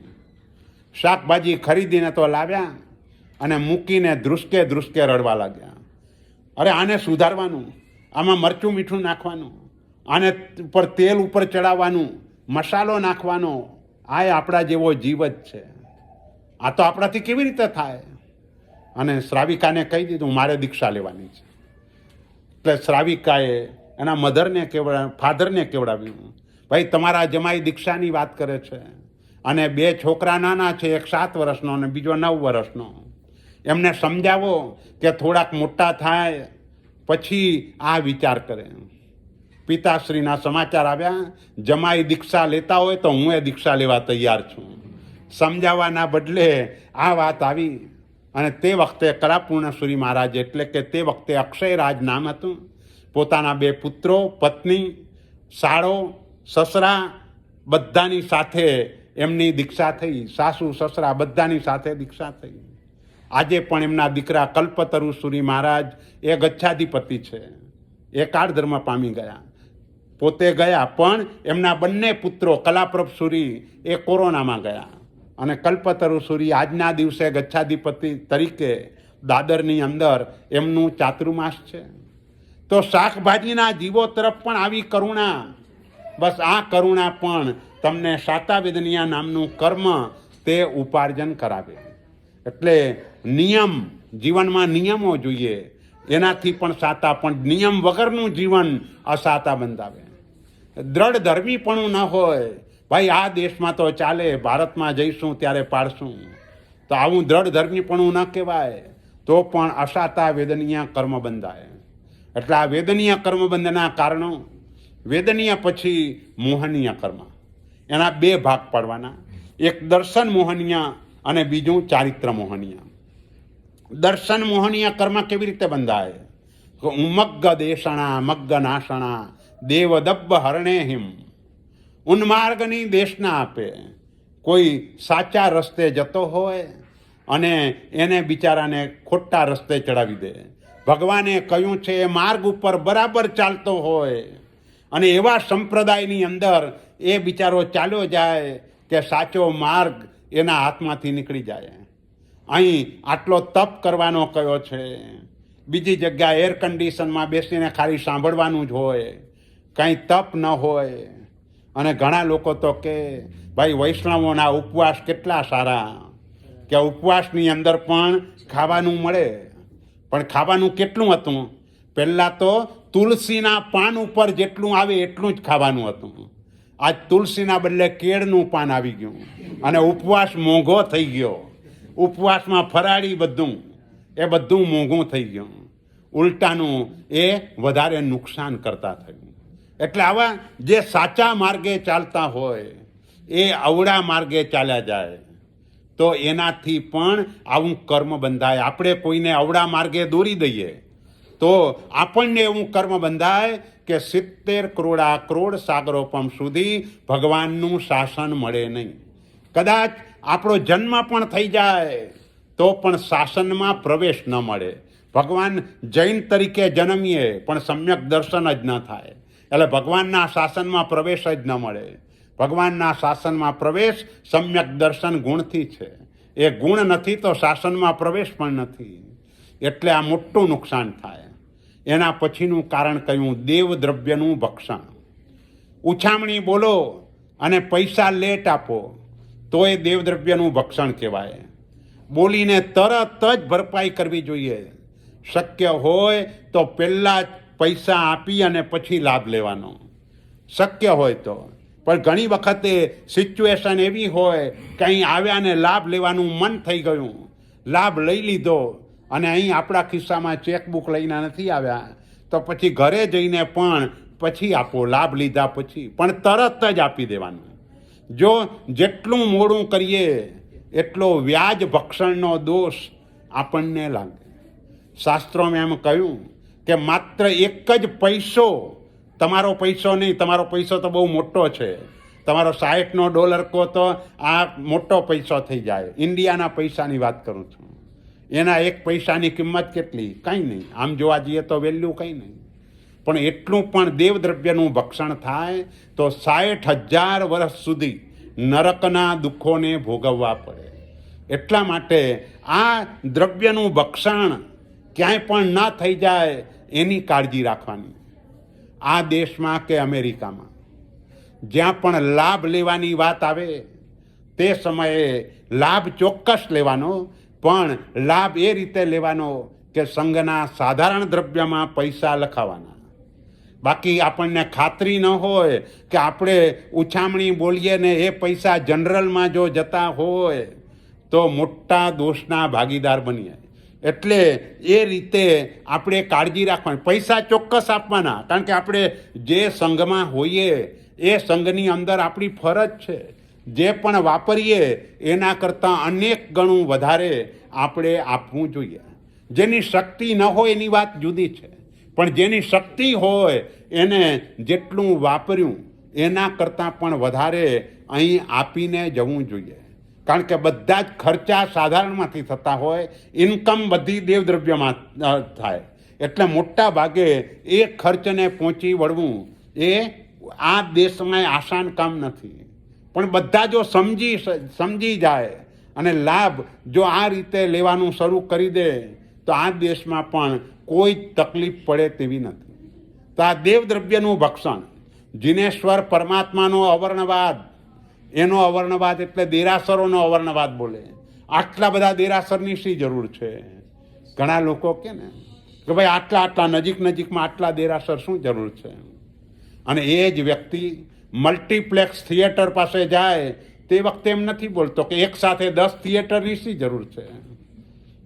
ત્યાં એને કાંઈ વાંધો નથી. દેરાસર વધારે દેખાય ત્યાં એ નિંદા કરતો હોય તો એ અવર્ણવાદ કહેવાય. કારણ કે આ બધા તરવાના સાધનો છે. તરવાના સાધનો વધારે હોવા જોઈએ. આપણે ત્યાં ડૂબવાના સાધનો વધારે છે. એના બદલે તરવાના જેટલા પણ સાધનો હોય જેટલા વધે અને જ્યાં પણ થોડા અંતરે જિનાલયો થાય તો બધાને પરમાત્માના દર્શન પૂજનનો લાભ મળે.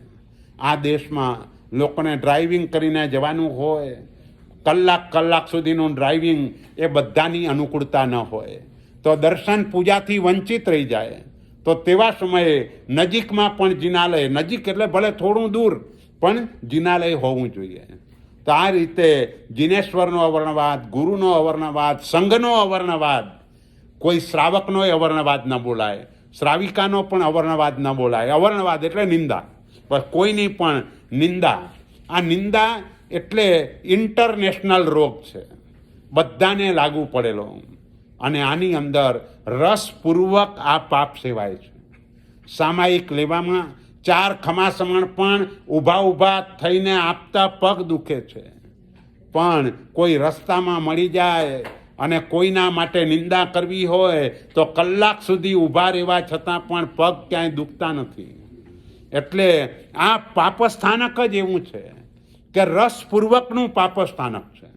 અને એટલે જ આ જેટલા પણ તમને વિકલાંગ દેખાય છે ને એ બધાનું કારણ એને પૂર્વજન્મમાં નિંદા કરી છે. માટે આ વિકલાંગપણું આવ્યું. આ દેશમાં એવું પણ ન બોલાય, ભાઈ તમને કેટલું સારું કે તમારા માટે આ દેશમાં સ્પેશિયલ સગવડ મળે છે. હા, અહીં મહોત્સવ હોય અને બીજા બધાને ગાડી છેલ્લે પાર્ક કરવા મળે, પેલાને આગળ પાર્ક કરવા મળે અને આપણે કહીએ તમે નસીબદાર છો. આવું જો બોલીએ તો આપણે અપંગ થવાનું કર્મ ઉપાર્જન કરી દીધું, આપણે વિકલાંગ બનવાનું કર્મ ઉપાર્જન કરી દીધું. આપણે સ્વાભાવિક રીતે વાત કરતા હોઈએ પણ એ સ્વાભાવિક વાતમાં પણ આવા કર્મો બંધાઈ જતા હોય છે. એટલે એ રીતે પણ કાળજી બોલવામાં પણ રાખવી પડે. તો આ બધા અવર્ણવાદથી મિથ્યાત્મ મોહનીય એટલે કે આ અને પરમાત્માની ભક્તિ કરવા દ્વારા આ કર્મ તૂટે છે. બસ પરમાત્માની ભક્તિ જેટલી વધતી જાય એટલું આ કર્મ અને ભક્તિ કરતાં પણ પરમાત્માની આજ્ઞા પાલન, બસ એ જેટલું થતું જાય એ આ કર્મને તોડતું જાય. પરમાત્માની ભક્તિ જે છે, કોઈએ કલાપૂર્ણેશ્વરી મહારાજ પૂછ્યું, હું 4 કલાક ભગવાનની ભક્તિ કરું છું, રોજ પરમાત્માની અષ્ટપ્રકારી પૂજા કરું, અનેક સ્તવનો બોલું, 4 કલાક દેરાસરમાં છું, પણ મને ખબર નથી પડતી કે ભગવાન મારાથી રાજી છે કે નારાજ છે. એ ખબર કેવી રીતે પડે? એટલે કલાપૂર્ણેશ્વરી મહારાજ સાહેબે જવાબ આપ્યો, દુનિયાનો એક પણ જીવ તારાથી જો નારાજ ન હોય તો ભગવાન તારાથી રાજી છે, અને એક પણ જીવ જો તારાથી નારાજ છે તો ભગવાને તારાથી નારાજ છે. એટલે આપણે પણ એવું વિચાર કે ભાઈ આપણાથી કોઈ નારાજ તો નથી ને ક્યાંય, અને નારાજ ક્યારે ન રહે? આપણામાં ઉદારતાનો ગુણ જોઈએ. ઉદારતા હોય તો તમે લોકોને તમારી તરફ ખેંચી શકો. ઉદારતા એક એવી છે કે જે બધાને ગમે છે. તમે રિક્ષા કરી, ભાડું 23 રૂપિયા થયું, તમે 30 આપ્યા, 7 રૂપિયા પાછા ન માગ્યા તો શું થયું? પેલો રાજી થયો. આપણને ભલે ઓળખતો નથી પણ એ જીવ આપણને ક્યાં કામ લાગશે? બોલો, મોક્ષ માર્ગની સાધનામાં જ્યારે પણ એ જીવનો ને આપણો સંબંધ થશે, કદાચ એ પવનના જીવ તરીકે પણ આવ્યો હશે ને તોય આપણને અનુકૂળ પવન આપશે. એટલે આ રીતની પણ ઉદારતા આપણને લાગે કે ભાઈ આપણી ક્યાં ઓળખીએ છીએ, આપણે તો એને વધારે આપી દઈએ. એ વધારે આપવાથી પણ એ જીવ તરફ જે પ્રેમ થયો, લાગણી થઈ, એ લાગણીથી પણ મોક્ષ માર્ગની સાધનામાં એ આપણા ઉપર ઉપકાર કર્યા વિના ન રહે. એટલે ક્યાંય કસવાનું નહીં. ભારતમાં આવો તો કુલીઓને કસવાના નહીં. જો એ કસો તો કર્મબંધ થાય.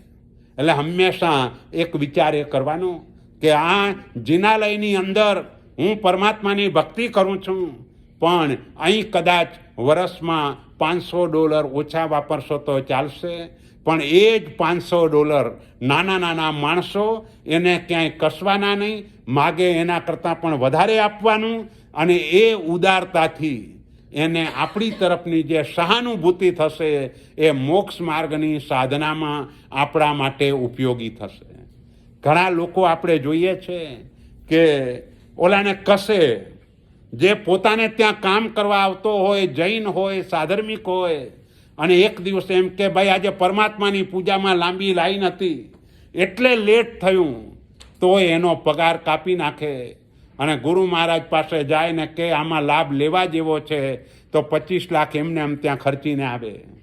તો આવું ન ચાલે. એટલે જ આપણા પર એક આક્ષેપ છે કે આ લોકો અળગણ પાણી વાપરતા નથી, પણ ગરીબોનું અળગણ લોહી એમને એમ ચૂસી જાય છે. એટલે આ આક્ષેપ આપણા ઉપર આવવો ન જોઈએ. ઉદારતા, બસ જ્યાં જઈએ ત્યાં આપ્યા જ કરવાનું, આપ્યા જ કરવાનું. કાંઈ ફરક નથી પડતો.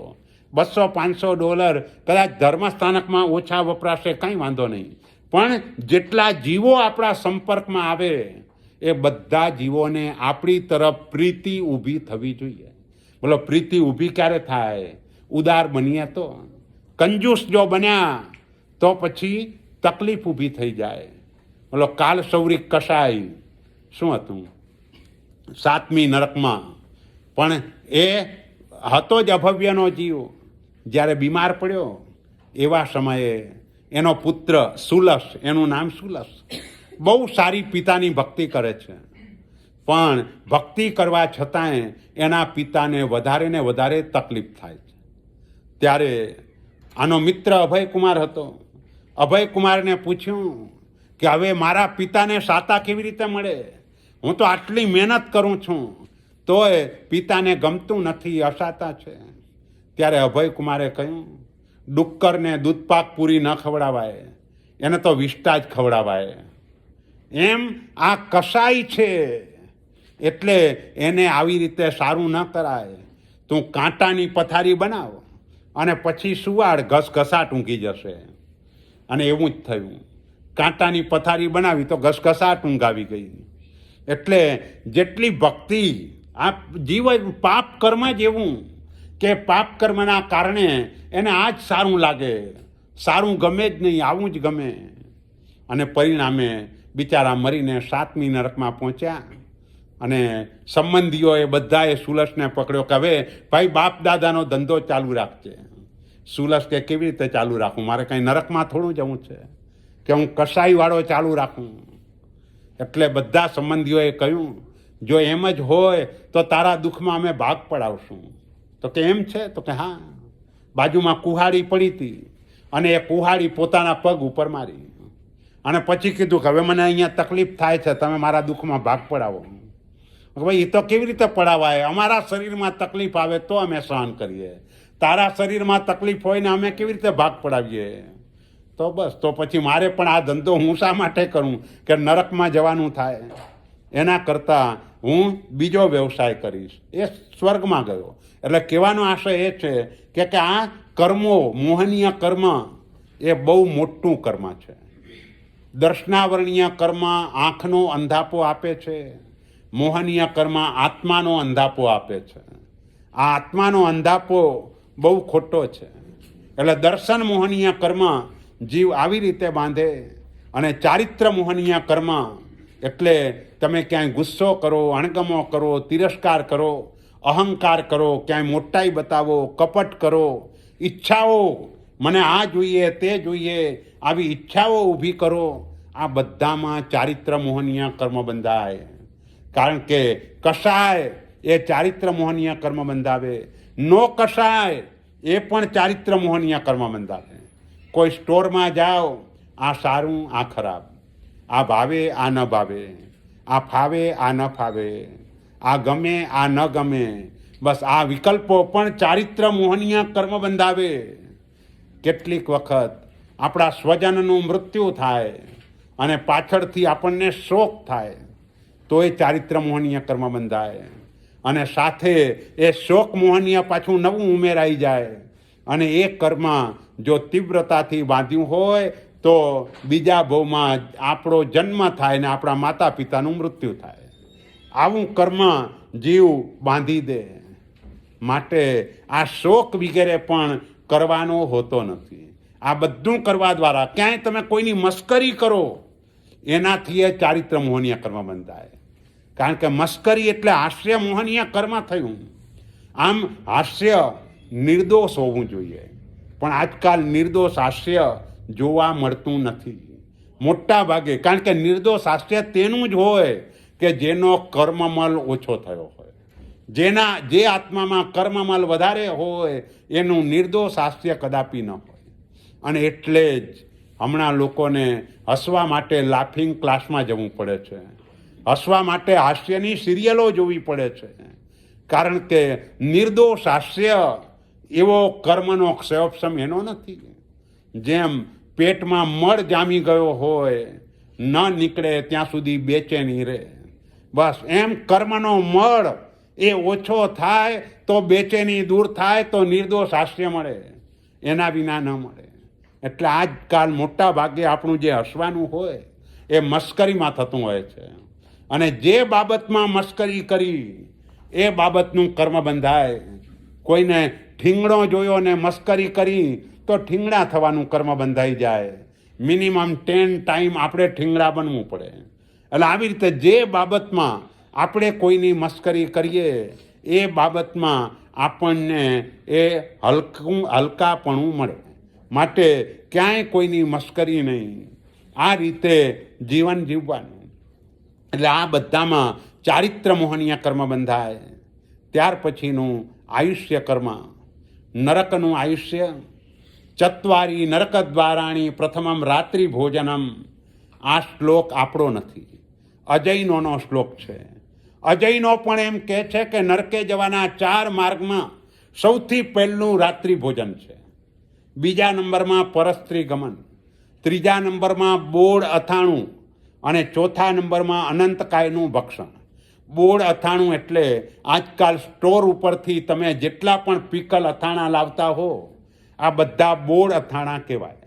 અને એ પણ નરકમાં જવાનું કારણ એટલા માટે કે એમાં ત્રસ જીવની વિરાધના, બેઇન્દ્રિય જીવોની વિરાધના થાય, માટે એનાથી પણ નરકે જવાય. તો આ નરકમાં જવાના 4 કારણો. પણ જૈન ધર્મની દૃષ્ટિએ જે રાત્રિ ભોજન કરે તે ઘુવડ કાગ અને નાગના એ તે પામે અવતાર હતો. આવા જન્મો કે જે જન્મની અંદર દિવસે દેખાય જ નહીં, એટલે રાત્રે જ ખાવું પડે. અને એ સંસ્કારો એવા દ્રઢ થઈ જાય પછી નરકમાં લઈ જાય, વાયા લઈ જાય. પહેલામાં ડાયરેક્ટ અને અહીં વાયા. એટલે મોટા આરમ સમારંભ એ પણ નરકમાં લઈ જાય. દેખીતી રીતે આપણને લાગે આપણે મોટા આરમ સમારંભના બિઝનેસ નથી કરતા, પણ એવા સોફ્ટવેર બનાવવાના બિઝનેસમાં હો કે એમાં ક્યાંય તમારી જોબ હોય અને એ જોબથી પણ આરમ સમારંભ એ સોફ્ટવેરથી વધારે થવાના હોય તો પણ આવું કર્મ બંધાય.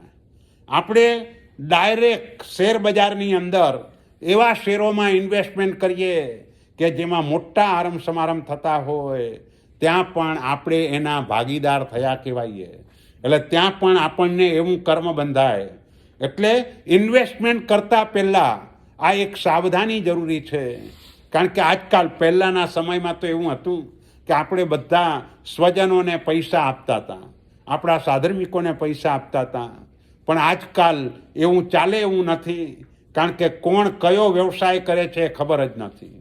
અને ક્યારે કોણ હાથ ઊંચા કરી દેશે એ પણ ખબર નથી, કારણ કે કોને ક્યારે કર્મનો ઉદય આવી જશે અને તો પછી લાઈફ ટાઈમ આપણને આર્ત ધ્યાન થાય. આવું ન થાય એટલા માટે આપણે બેંક આદિની અંદર રાખતા હોઈએ છીએ, પણ બેંકો પણ જે એફડી વગેરે કરાવી હોય અને એનું ઇન્વેસ્ટમેન્ટ જ્યાં કરે એ પાપ પણ આપણને લાગ્યા કરે. પણ ઓલું ઇનડાયરેક્ટ છે, શેરમાં તમે ડાયરેક્ટ ઇન્વેસ્ટમેન્ટ કરો છો તો એ રીતે પણ ત્યાં વધારે કર્મનો આશ્રવ થાય. એટલે નરકના આયુષ્યમાં મહા આરંભ અને મહાપરિગ્રહ. મહાપરિગ્રહ એટલે ઘણું ભેગું કરવું એમ નહીં. મહાપરિગ્રહ એટલે મૂર્છા, આસક્તિ. એટલે અહીંયા કને આ દેશની અંદર વારંવાર ઓલા આવે સેલ, ગેટ 1 બાય 1 ફ્રી. અને શું થાય, લોકોને જરૂર ન હોય તો એ લાવે. ઘરો મોટા છે અને ઘરો મોટા છે એટલે લોકો રાખી મૂકે. બોલો, આ સ્કીમ આજની નથી.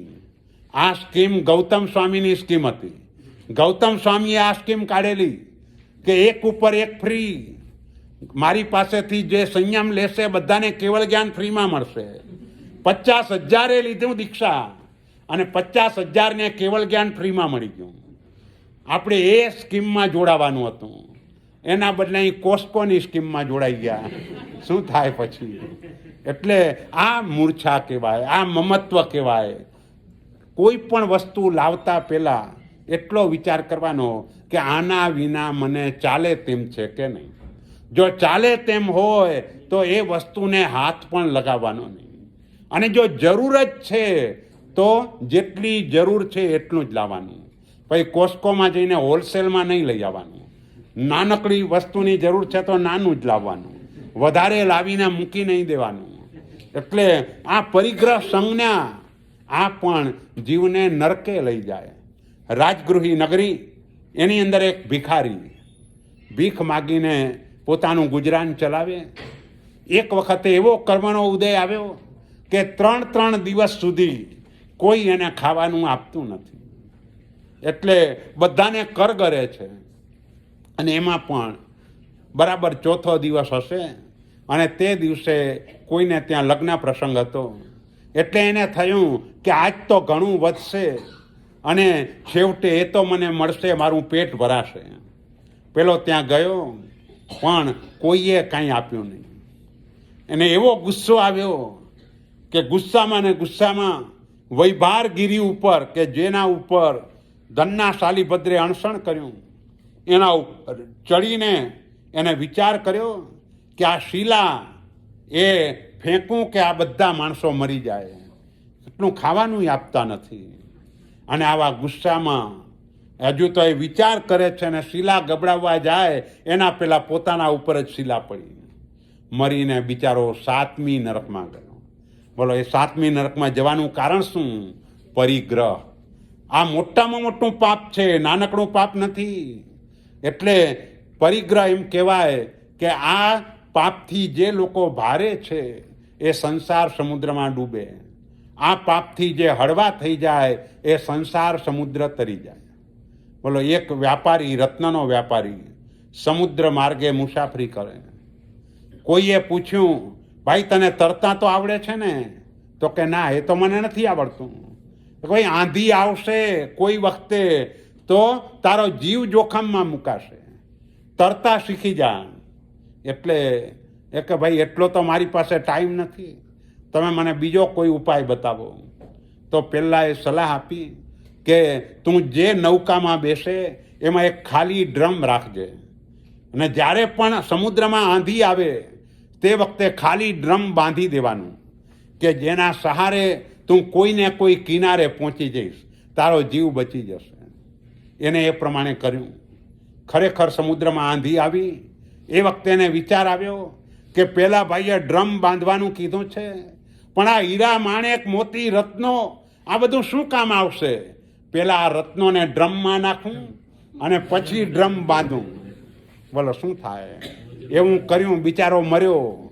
બસ એમ પરિગ્રહના ભારથી ભારે થયેલા બધા જ આ સંસાર સાગરમાં ડૂબે. પરિગ્રહના ભારથી હળવા થયેલા એ આ સંસાર સાગરને તરી જાય. એટલે આ મહાપરિગ્રહ એ પણ નરકનું આયુષ્ય બંધાવે છે. મહારંભ, મહાપરિગ્રહ, પંચેન્દ્રિય જીવોની હિંસા, માંસાહાર, નોનવેજનો આહાર, આ બધા દ્વારા કરીને આ કર્મ બંધાય. આપણે નોનવેજ વાપરતા નથી, પણ એની અનુમોદના અજાણતા પણ થઈ જાય છે. કોઈ મુંબઈમાં આવે ને કે આ દુરંતો ટ્રેન બહુ સારી, છેક સુધી ખાવા પીવાનું બધું મળ્યા કરે છે, અરે એમાં નોનવેજ પણ અપાય છે, એટલે એના પાપના ભાગીદાર આપણે થઈ ગયા. અહીંથી તમે પ્લેનમાં આવો અને આ બધું વિચારો એટલે પ્લેનમાં નોનવેજ પીરસાય છે. આ એરલાઇન બહુ સારું ખાવાનું આપે છે, તો શું થાય? ત્યાં નોનવેજ તો પીરસાય છે, તો એનું પાપે આપણને લાગી જાય. એટલા માટે જ્યારે પણ જઈએ, જેટલી મુસાફરી હોય વધારે એ થોડુંક સાથે લઈને જવાનું, બને ત્યાં સુધી નહીં વાપરવાનું. ચા કોફી વાપરવા પડે જુદી વાત છે, પણ બને ત્યાં સુધી આવું બધું વાપરવાનું ટાળવાનું. નહીંતર ત્યાં પણ આ નોનવેજ આદિની અનુમોદના થઈ ગઈ ને એનાથી પણ આવા કર્મ બંધાઈ શકે. એટલે આ કર્મબંધથી બચવાનું. તો આવી રીતે, અને રૌદ્ર ધ્યાન કરવાથી, રૌદ્ર ધ્યાન એટલે કોઈ પણ જીવની હિંસાના સતત વિચારો. બોલો, નાનકડું બાળક હોય, કોમ્પ્યુટર ઉપર ગેમ રમતું હોય, અને તમે એનું જો ધ્યાન ન રાખો કે કઈ ગેમ રમે છે, ઓલી પિસ્તોલવાળી ગેમ, એકબીજા મારતા હોય અને એવી ગેમ રમતા હોય, અને એમાં આયુષ્ય બંધાઈ જાય તો બાળકે નરકમાં જાય. કારણ કે હિંસાનું બંધી રૌદ્ર ધ્યાન છે. ઓલાને મારવાના જ સતત વિચાર છે, એને એ જ રીતે ચલાવ્યા કરે છે અંદર. એટલે કાળજી રાખવી પડે. ભાઈ, ગેમ કઈ રમે છે? તમે સાધન તો આપી દીધું, પણ સાધન આપ્યા પછી જો મા બાપ તરીકે આટલી કાળજી ન રાખીએ તો એના નરકમાં જવામાં આપણે કારણરૂપ બની જઈએ. માટે આ કાળજી પણ આપણે રાખવાની. કારણ કે માતા પિતા એટલે એનો રોલ એ છે કે આપણે ત્યાં જન્મેલું બાળક દુર્ગતિમાં જાય, એ પાપ આપણને લાગે. માટે એ દુર્ગતિમાં ન જવું જોઈએ. હા, તમે એને સંસ્કારો આપો અને તેમ છતાંય કદાચ અવળા માર્ગે કોઈ ચાલ્યા જાય તો પછી આપણા માથે પાપ નથી. પણ આપણે સંસ્કાર જ ના આપીએ તો આપણે મોટા પાપના ભાગીદાર બનીએ. એટલે આ દેશની અંદર સંસ્કરણ બસ એ મુખ્યપણે આપણે કરવાનું. મૃષાનુબંધી, જુઠ્ઠું બોલવાના સતત વિચારો જે કર્યા કરે, મોટા ભાગે એક વખત જુઠ્ઠું બોલે એટલે સતત એની વિચારધારા એવી ચાલે, આમ પૂછશે તો આમ જવાબ આપીશ, આમ પૂછશે તો આમ જવાબ આપીશ. આવી જૂઠની પરંપરા મનમાં ચાલ્યા કરતી હોય તો એ પણ નરકમાં જાય. ચોરીના સતત વિચારો કર્યા કરે, એ પણ નરકમાં જાય. અને સંરક્ષણ, પોતાને જે સંપત્તિ મળી છે એને સાચવવાના સતત વિચારો, પોતાના ઘરને સાચવવાના સતત વિચારો. પહેલા નંબરમાં તો એ પોતાનું છે જ નહીં, એ ભાડુતી ઘર છે. તમારું $1 મિલિયન પણ હોય તો એ ભાડુતી છે. કારણ કે આપણે એક દિવસ એને ચોક્કસ ખાલી કરવાનું છે. આપણું પોતાનું ઓનરશિપનું ઘર એ સિદ્ધશિલા છે, બાકીના બધા ઘરો ભાડુતી ઘરો છે.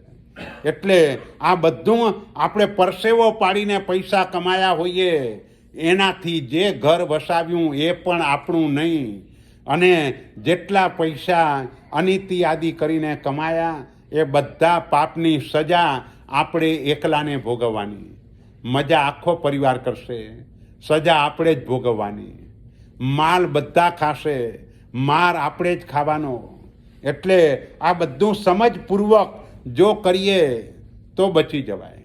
નહીંતર એટલે આ બધા નરકમાં જવાના કારણો છે. આવા વખતે જો આયુષ્ય કર્મ બંધાઈ જાય તો નરકમાં ચાલ્યા જવું પડે. શ્રેણિક મહારાજા આવતી 24મીમાં પહેલા તીર્થંકર થવાના છે, પણ આયુષ્ય ત્યારે બંધાયું કે બરાબર હરણીનો શિકાર કર્યો અને રાજી થયા. જો એક બાણથી 2ને વીંધ્યા, પેલી ગર્ભવતી હતી અને રાજી થયા, આયુષ્ય નરકનું બંધાઈ ગયું. પછી ભગવાનના સંપર્કમાં આવ્યા, ભગવાનની એવી ભક્તિ કરી કે તીર્થંકર નામકર્મ ઉપાર્જન કર્યું. આવતી 24મીમાં સૌથી પહેલા તીર્થંકર થશે.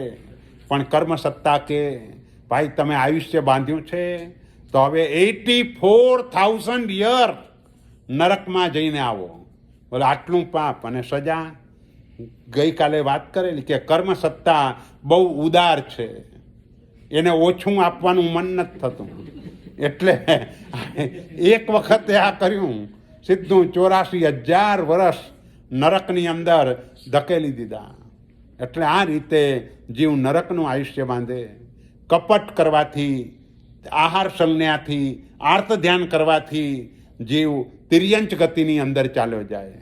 એટલે આહાર સંજ્ઞાને પણ ટાળવાની, આહારની લાલસા એને દૂર કરવાની. મનુષ્યમાં આપણે અત્યારે મનુષ્ય તરીકે એટલા માટે છીએ કે જ્યારે આયુષ્ય બંધાયું ત્યારે આપણે અલ્પ કષાયવાળા હતા, આપવાની રુચિવાળા હતા. દાન ભલે ન આપી શક્યા હોઈએ પણ આપવાનું ગમતું હતું. કોઈએ આપ્યું હોય એ જોઈને આનંદ થતો હતો અને ઉપરથી એમ લાગતું હતું મારી શક્તિ હોય તો હું પણ આપું. અને એ ભાવ તે વખતે હતો, માટે આપણે મનુષ્ય તરીકે આવ્યા. મનુષ્ય તરીકે આવવાના કારણોમાં કર્મગ્રંથમાં કહ્યું પય ઈ તણું કસાવો, દાન રૂઈ મજ્જીમાં ગુણો. આ 3 કારણ બતાવ્યા. સ્વભાવથી જ અલ્પ કસાયવાળો, ક્ષમા, નમ્રતા, સરળતા, સંતોષ આવા ગુણવાળો હોય, આપવાની રુચિવાળો હોય. અને મધ્યમ ગુણો એટલે પરોપકાર, દયા, સહનશીલતા આવા બધા ગુણ હોય. અને ત્યારે જો આયુષ્યનો બંધ થાય તો મનુષ્યનું આયુષ્ય બંધાય. એમ દેવનું આયુષ્ય સમ્યક દર્શન આદિની અવસ્થા અને એનાથી વૈમાનિક દેવનું, દેવના 4 પ્રકાર કહીએ: ભવનપતિ, વ્યંતર, જ્યોતિષ ને વૈમાનિક. ભવનપતિ એટલે ભવનોમાં રહે એને ભવનપતિ કહેવાય. વ્યંતર વધારે અંતરે રહે એને વ્યંતર કહેવાય. પ્રકાશ કરે એને જ્યોતિષી કહેવાય. જ્યોતિ એટલે પ્રકાશ, પ્રકાશ કરનારા દેવો એ જ્યોતિષી. અને જે દેવો ફ્લાઇટમાં રહે એને વૈમાનિક કહેવાય. વિમાન એટલે ફ્લાઇટ. બસ જે ફ્લાઇટમાં રહેનારા દેવો હોય પણ એમની ફ્લાઇટ નાની ન હોય, એમની એક ફ્લાઇટમાં અસંખ્ય દેવો રહે. એટલી મોટી ફ્લાઇટ હોય, એક ફ્લાઇટ જંબુદ્વીપ જેટલી મોટી હોય, અઢી દ્વીપ જેટલી મોટી હોય. અને આવી પહેલા દેવલોકમાં 32 લાખ ફ્લાઇટ છે. પહેલે સ્વર્ગે 1,32,000. અને એટલી ફ્લાઇટ એટલે જીન મંદિરો એટલા. એક વખતે પ્રેમસુરી મહારાજ બધા મહાત્માઓ ગોચરી વાપરવા બેઠા ત્યારે એક પ્રશ્ન પૂછ્યો. એમનો રોજનો ક્રમ હતો, જ્યારે પણ ગોચરી વાપરવા બેસે ત્યારે એક પ્રશ્ન પૂછી લે કે જેથી કરીને મહાત્માઓનું ધ્યાન ગોચરી વાપરવામાં ન રહે, આહારમાં આસક્તિ ન રહે. અને એ પ્રશ્નનો જવાબ શોધવામાં એનું મન આ રીતે ફર્યા કરે. એટલે એક દિવસે પ્રશ્ન પૂછ્યો, ભાઈ દેવલોકમાં દેરાસરો કેટલા? એટલે તે વખતે આ બધા વિચાર કરવા લાગ્યા. અને ધર્મજીત સુરી મહારાજે તે વખતે જવાબ આપ્યો હતો કે ધારો કે કોઈ આપણે પહેલા દેવલોકમાં ઉત્પન્ન થઈએ, ત્યાં આયુષ્ય 1 પલ્યોપમનું હોય. જન્મતાની સાથે તમે ચૈત્ય પરિપાટી કરવા નીકળો અને ચૈત્ય પરિપાટીમાં દેવલોકના જેટલા જિનાલયો છે દરેક દેરાસરમાં જાઓ, મથ્થાયણ વંદામી, શું આપણે નમો જીણાણમ બોલો અને ત્યાંથી બહાર નીકળી જાઓ. બીજા જેટલા ભગવાન હોય બધાને નમો જીણાણમ બોલતા જાઓ તો તમારું આયુષ્ય પૂરું થઈ જાય, પણ જિનાલયો પૂરા ન થાય. આટલા બધા જિનાલયો ત્યાં છે. એટલે ત્યાંથી જો એકેન્દ્રિયમાં ન જવું હોય તો એક જ રસ્તો છે કે અહીંથી પરમાત્મા ભક્તિનો સંસ્કાર ઊભો કરો. જો અહીંથી આ સંસ્કાર ઊભો ન થયો તો આનું ભાવિ એટલું બધું ખરાબ છે. એમ કહેવામાં આવ્યું કે બીજા દેવલોક સુધીના મોટા ભાગના દેવો, હવે તમે મોટા ભાગના એટલે કેટલા, તો કે 99.99% દેવો મરીને પૃથ્વી, પાણી અને વનસ્પતિમાં ઉત્પન્ન થાય છે. એટલે વિચાર કરો કે મનુષ્યમાં આવવાનું કેટલું અઘરું છે. એમ જો અહીં આવવું હશે અને અહીંથી દેવલોકમાં જઈએ ત્યારે જો પરમાત્મા ભક્તિ એનો સંસ્કાર ઊભો ન થયો તો આપણી શી હાલત થશે. બસ આ વિચારજો. અને આપણે આવતીકાલે આ વિચારથી આપણે આગળ વધશું. સમય થઈ ગયો. પરમાત્માની આજ્ઞા વિરુદ્ધ બોલાવી તો ત્રિવિધે મિચ્છામિ દુક્કડમ. શિવમસ્તુ સર્વ જગત परहितनिरता भवन्तु भूतगणा दोषः प्रयान्तु नाशं सर्वत्र सुखी भवतु लोकः।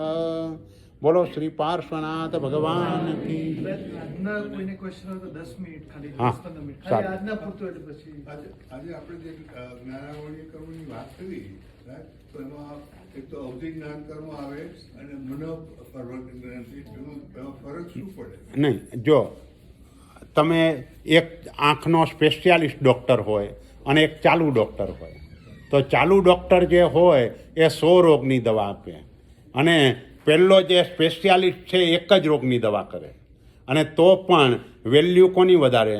જે સ્પેશિયાલિસ્ટ છે એની ફી વધારે હોય. બસ અવધિ જ્ઞાની એ સામાન્ય ડૉક્ટર જેવા છે, મનઃપ્રયોગ જ્ઞાની સ્પેશિયાલિસ્ટ ડૉક્ટર જેવા છે. અવધિ જ્ઞાની પણ મનના વિચાર જાણે, મનઃપ્રયોગ જ્ઞાની પણ મનના વિચાર જાણે, પણ બંને વચ્ચેનો ફરક એટલો કે અવધિ જ્ઞાની અનુમાનથી જાણે અને પેલા સ્પષ્ટ રીતે જાણે, અને અવધિ જ્ઞાની એના સિવાય પણ બીજું ઘણું બધું જાણે, રૂપી પદાર્થો. અને મનઃપ્રયોગ જ્ઞાન દીક્ષા લીધા પછી જ ઉત્પન્ન થાય. તીર્થંકર પરમાત્મા માટે પણ આ નિયમ, દીક્ષા લે પછી જ મનઃપ્રયોગ જ્ઞાન.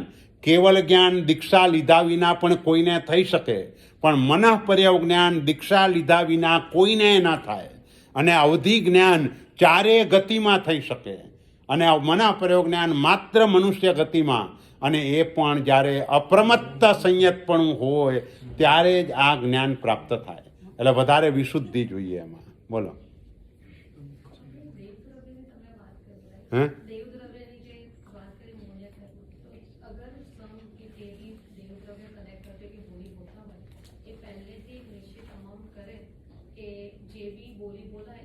ના, એ પણ ન ચાલે, એ પણ ન ચાલે. કારણ કે આગળથી ભલે નક્કી કર્યું હોય, પણ બોલનાર વ્યક્તિ એનું એક બજેટ છે, અને બજેટમાં રહીને બોલે છે, એટલે એટલું આપણે દેવદ્રવ્યને હાનિ જ પહોંચાડી કહેવાય, કારણ કે એ બજેટના હિસાબે એ રીતે. બોલો. આપણે કર્મ બંધાય તો કાર્બન વર્ગણાના જે પૂતગલો જે છે આપણે કહીએ કે આત્માને ચોંટી જાય છે, એટલે સૂક્ષ્મ રીતે અગર આપણે વાત કરીએ તો એ જે કાર્બન વર્ગણાના જે પૂતગલો છે એ આત્માને ચોંટે છે કે કાર્બન શરીરને ચોંટે? હા, બરાબર. પણ કાર્બન શરીર એ આત્માની જોડે જોઈન્ટ જ છે. એટલે આમ ભલે જીવ અને પૂતગલ અલગ છે, પણ અલગ હોવા છતાં પણ એ કાર્બન શરીર રૂપ હોય છે. અને એ કાર્બન શરીર રૂપ એટલે જે કાર્બન વર્ગણા જ્યારે કર્મ રૂપે પરિણામ પામે ત્યારે એ કાર્બન શરીર રૂપે ગણાય છે.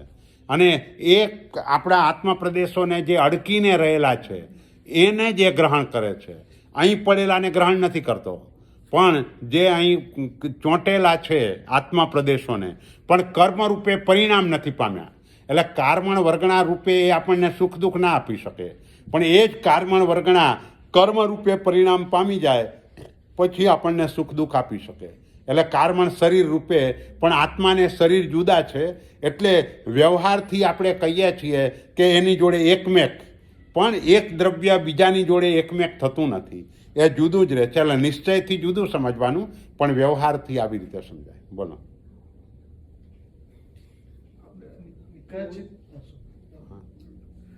નિકાચિત કર્મ અને અનિકાચિત કર્મ, હા, એની વાત આપણે આવતીકાલે કરશું, કારણ કે કેવી રીતે એમાં થોડુંક વધારે આપણે ડિટેલમાં જવું છે એટલા માટે.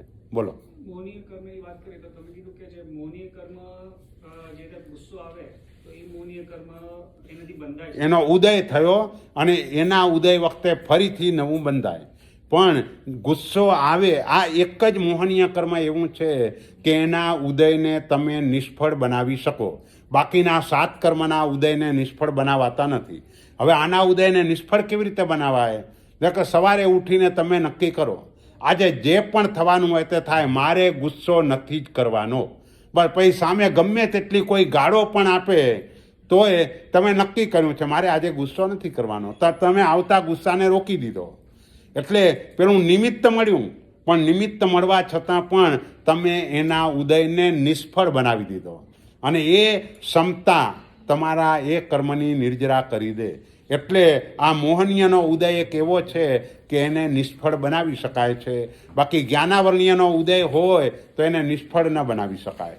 એ જે ઉદય છે એ રહેવાનો જ. એ તમે પ્રયત્નથી એ દૂર થાય, એમને એમ ના થાય. લાસ્ટ ક્વેશ્ચન હા બોલો. તીર્થંકર નામ કર્મ તમે કીધું જૈન હોય એ જ? ના, એવું કંઈ નથી. એક જૈન ન પણ હોય, પણ આમાં શું છે કે મોટા ભાગે જ્યારે 7મા ગુણસ્થાનકની ભૂમિકા સ્પર્શે એટલે ઓટોમેટિક એ અવસ્થામાં આવી જાય, ભલે અજૈન પણ હોય તો પણ એની અંદર ઓટોમેટિક આવી જાય. એટલે આ જૈન ને અજૈન, આપણે જે જીનેશ્વર પરમાત્માનો ધર્મ પાળે એને આપણે જૈન કહીએ છીએ. પછી બીજા કુળમાં જન્મ્યો હોય એ પણ આ ધર્મને પાળતો હોય તો એ પણ જૈન કહેવાય. એટલે એ દ્રષ્ટિએ આપણે લેવાનું કે એને કેવળ જ્ઞાન થાય એટલે ઓટોમેટિક જૈન આવી જ ગયો, ભગવાનની આજ્ઞા પ્રમાણેનું જીવન છે માટે જ એ થયું, નહીં તો ન થાય. માયા, હા, 4 કર્મનો ક્ષય થયો હોય કે 8 કર્મનો ક્ષય થયો હોય? ક્યારે હજી તીર્થંકર બને ત્યારે? ના, જો તીર્થંકર બને તે વખતે તો જૈન ન હોય તો એમ. હા, ના, જૈન ન હોય એને પણ ઉદયમાં 8 કર્મો હોય, બંધમાં સમયે 7 બાંધે, ઉદીરણામાં 8 હોય, સત્તામાં પણ 8 કર્મ હોય. જૈન ન હોય તો પણ એના કર્મ તો આ રીતે બધાને બંધાય જ, જૈન કે અજૈન ગમે તે હોય. જો માયા એટલે શું તો કપટ, એક અર્થ કપટ. બીજો અર્થ એવો પણ કરાય કે મને આ દીકરાની બહુ માયા છે, તો મોહ, આવો અર્થ પણ થઈ જાય. પણ એટલે તમે કયા આશયથી પૂછો છો એ રીતે માયા ક્યારે કરી કહેવાય, એટલે કપટ ક્યારે કર્યું કહેવાય. તો કપટમાં તો એ છે ભાઈ અંદર જેમ ધારો કે કોઈને સિદ્ધિ તપ ચાલે છે અને આપણે એને સારી રીતે જાણીએ છીએ અને વ્યવહારથી આપણે એને સાતા પૂછવા જવું જોઈએ. એટલે આ રીતનો આપણો વ્યવહાર છે. પણ ઘણી વખતે લોકો શું કરે કે ક્યાંક સ્ટોરમાં મળી જાય એટલે કે તમને સાતા પૂછવા આવવાનું જ હતું, તમે અહીં મળી ગયા, તમે સાતામાં તો છો ને, આ માયા. બસ આપણે જવાનો વિચારે નહોતો કર્યો, પણ સામેની વ્યક્તિને ખરાબ ન લાગે બસ એટલા પૂરતું કહી મારે તમારે ત્યાં આવવું જ તું, પણ તમે મળી ગયા ને સારું થયું, તમે સાતામાં તો છો ને. સાતા પૂછી લીધી પણ માયા કરીને સાતા પૂછી, એટલે આવી રીતે પણ માયા કહેવાય. માયા એટલે કપટ. એ બીજું મેં તમને ઉદાહરણ એ આપેલું કે ધારો કે આપણને કોઈએ $500 સુકૃત માટે આપ્યા અને એ સુકૃત આપણે કરીએ પણ ખરા, જે સંસ્થામાં આપણે જઈને સુકૃત કરી આવ્યા અને તે વખતે સંસ્થાના સંચાલક આપણને ચા પીવાની ઓફર કરે અને તે ટાઈમે પણ આપણે ખુલાસો ન કરીએ કે આ પૈસા મારા નથી, આ બીજા કોઈના છે, એટલે ચા પીવાનો હકદાર હું નથી, બીજા છે, આટલો ખુલાસો આપણે કરવો જોઈએ. અને ન કરીએ ને એમને એમ ચા પી લઈએ અને કાંઈ પૈસા લખાવ્યા વિના આવી જઈએ તો એ પણ માયા કહેવાય. પૈસા લખાવીએ તોય માયા કહેવાય, કારણ કે આપણે એ વ્યક્તિનું છુપાવ્યું. હા, કોઈ વ્યક્તિએ નામ આપવાની ના પાડી હોય, આ બની શકે, કોઈને એ રીતે સુકૃત કરવું હોય તો નામ ભલે ના આપો, પણ તમે એટલું તો કહો મારા નથી, બસ બીજા કોઈએ આપ્યા છે અને એના માટે હું આપું છું. એના બદલે કોઈએ સોનાનું બિસ્કિટ આપ્યું હોય અને કે શંખેશ્વરજીને ભંડારમાં નાખજો, અને ભંડારમાં નાખતી પછી આમ જુએ, મને કોઈ જુએ તો છે ને, એટલે લાગે કે ભાઈ હું નાખું છું, તારું કાંઈ નથી, તને બીજા કોઈએ આપ્યું છે, તો એ મનમાં આવો વિચાર લાવે, આ બધી માયા કહેવાય. એટલે આવું ન જોઈએ. એમ વ્યવહારમાં ચતુરાઈ કરે એને માયા કહેવાય નહીં. ચતુરાઈ એટલે જે ઠગ વૃત્તિ હોય તો માયા કહેવાય. ચતુરાઈ એટલે જે હોશિયારી છે એ માયા નહીં, પણ ચાલાકી જે કહેવાય, ચાલાકી એટલે આપણને ઓલું કરે. ધારો કે કોઈ ઇન્સ્યોરન્સનો એજન્ટ હોય, લાઈફ ઇન્સ્યોરન્સનો, અને ચતુરાઈથી ઓલો બનાવીને આવે બધો ચાર્ટ અને તમને કહે હવે અંદર એને ટકાવારી વધારે બતાવી હોય એટલે તમારું જ્યારે પણ પાકવાનું હોય ત્યારે મોટી રકમ આવતી હોય, પણ એ તમને કહે નહીં કે જો શેર બજાર આટલું ઊંચું જાય તો આ મળશે, નહીંતર કાંઈ નહીં. ઓલો બિચારો સમજે કે મને આટલું મળવાનું છે એમ કરીને લઈને જો પછી બજાર ગગડી જાય તો આટલું ન મળે તો એ દુઃખી થાય. તો આવી ચતુરાઈને પણ માયા કહેવાય. એમ ભલે આપણે આપણા વ્યવસાય માટે કરીએ છીએ પણ આવી રીતે પણ કરવું તે યોગ્ય નથી. આપણે લાઈફ ઇન્સ્યોરન્સ લઈએ રાઈટ, અને આપણને કંઈક થઈ ગયું હોય તો ફેમિલીને એ પૈસા મળે તો એમાં કોઈ કર્મ બંધાય એમ? ના ના, એમાં કંઈ કર્મ નથી. અને આપણું કોઈ કર્મ એમાં બંધાય? ના નહીં, આ જો આપણી એક ફરજ છે કે પરિવારના સભ્ય તરીકે આપણી એક જવાબદારી છે કે પાછળના લોકોનું તકલીફ ન પડે એટલા પૂરતી આપણે વ્યવસ્થા કરવી જોઈએ. ઓકે, એ પૈસા બીજે વપરાય એવી જગ્યાએ વપરાય કે જ્યાં ન વાપરવાના તો શું? તો દોષ લાગે. તો એ તો તમારે, હા, એ તો લાગે. એમાં તમારે એનું વિલ બનાવવું જોઈએ. ભાઈ આટલા અહીં, આટલા અહીં, આટલા અહીં. અને એમાં તમે રકમ ચોક્કસ ના લખો, પણ ટકાવારી લખો. રકમ ચોક્કસ એટલા માટે નહીં કે આપણે જાણતા નથી કે બીમારી યાદીમાં કેટલા ખર્ચો થશે અને છેલ્લે કેટલું વધશે.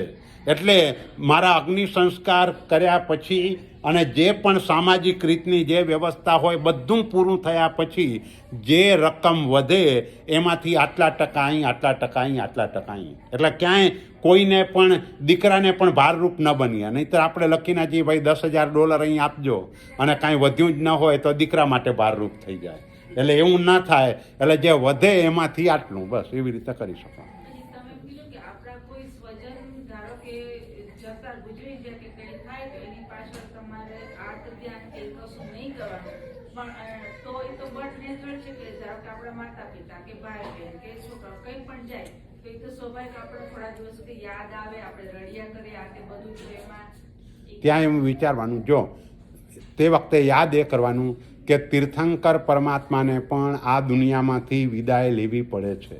આજે ભગવાનનું શરીર એટલું સુંદર છે કે કરોડો દેવો એનું રૂપ ભેગું કરો તો એના નખના અંગૂઠા જેટલું પણ રૂપ એ ભગવાનનું રૂપ એટલું પણ કરી શકાતું નથી. તો આવું અદ્ભુત રૂપવાળા ભગવાન એને પણ એક દિવસે આ દુનિયામાંથી વિદાય લેવી પડે છે. તો આપણે ઘરમાં જે આવ્યા હોય એ બધાને મહેમાન તરીકે સમજવાનું છે. અને જ્યારે જાય ત્યારે આપણે મહેમાનને વડાવવા જઈએ છીએ અને એને યાદ કરવાના. પણ કેવી રીતે યાદ કરવાના? ગુણ રૂપે યાદ કરવાના. દેહ રૂપે જો યાદ કરીએ તો શોક મોહનીય કર્મ બંધાય. ગુણ રૂપે યાદ કરીએ તો એનામાં જે ગુણો છે એ મારામાં પણ આવે, એ ગુણો હજુ પણ વધે, એના માટેનો પ્રયત્ન કરીએ તો એ લાભનું કારણ બને. એટલે હંમેશા જે પણ સ્વજનો જાય એ બધાને ગુણ રૂપે યાદ કરવાના, પણ દેહ રૂપે ભૂલી જવાનું. એ તો કરવાનું. અને બીજું તમે આ ગ્રોસરી માટેનું કીધું કે આપણે પિંડાનું તમે જેમ ઉદાહરણ આપ્યું એટલે રાઈટ, તો પછી આપણે એવું નક્કી જ કરી રાખવાનું ને અહીંયા તમારે બધા ઘણા બધા સ્ટોરોમાં ક્યારેક ક્યારેક જવું પડતું હોય તો મર્યાદા રાખવાની કે આપણે 1 કે 2 સ્ટોરમાંથી બધી ખરીદી કરવાની. એ અહીં વધારે ધ્યાન એટલા માટે રાખવું પડે કે અહીં કોઈ પણ સ્ટોરમાં જાઓ તો બધે નોનવેજ ને બધું વેચાતું હોય, એટલે એ બધો દોષ લાગે.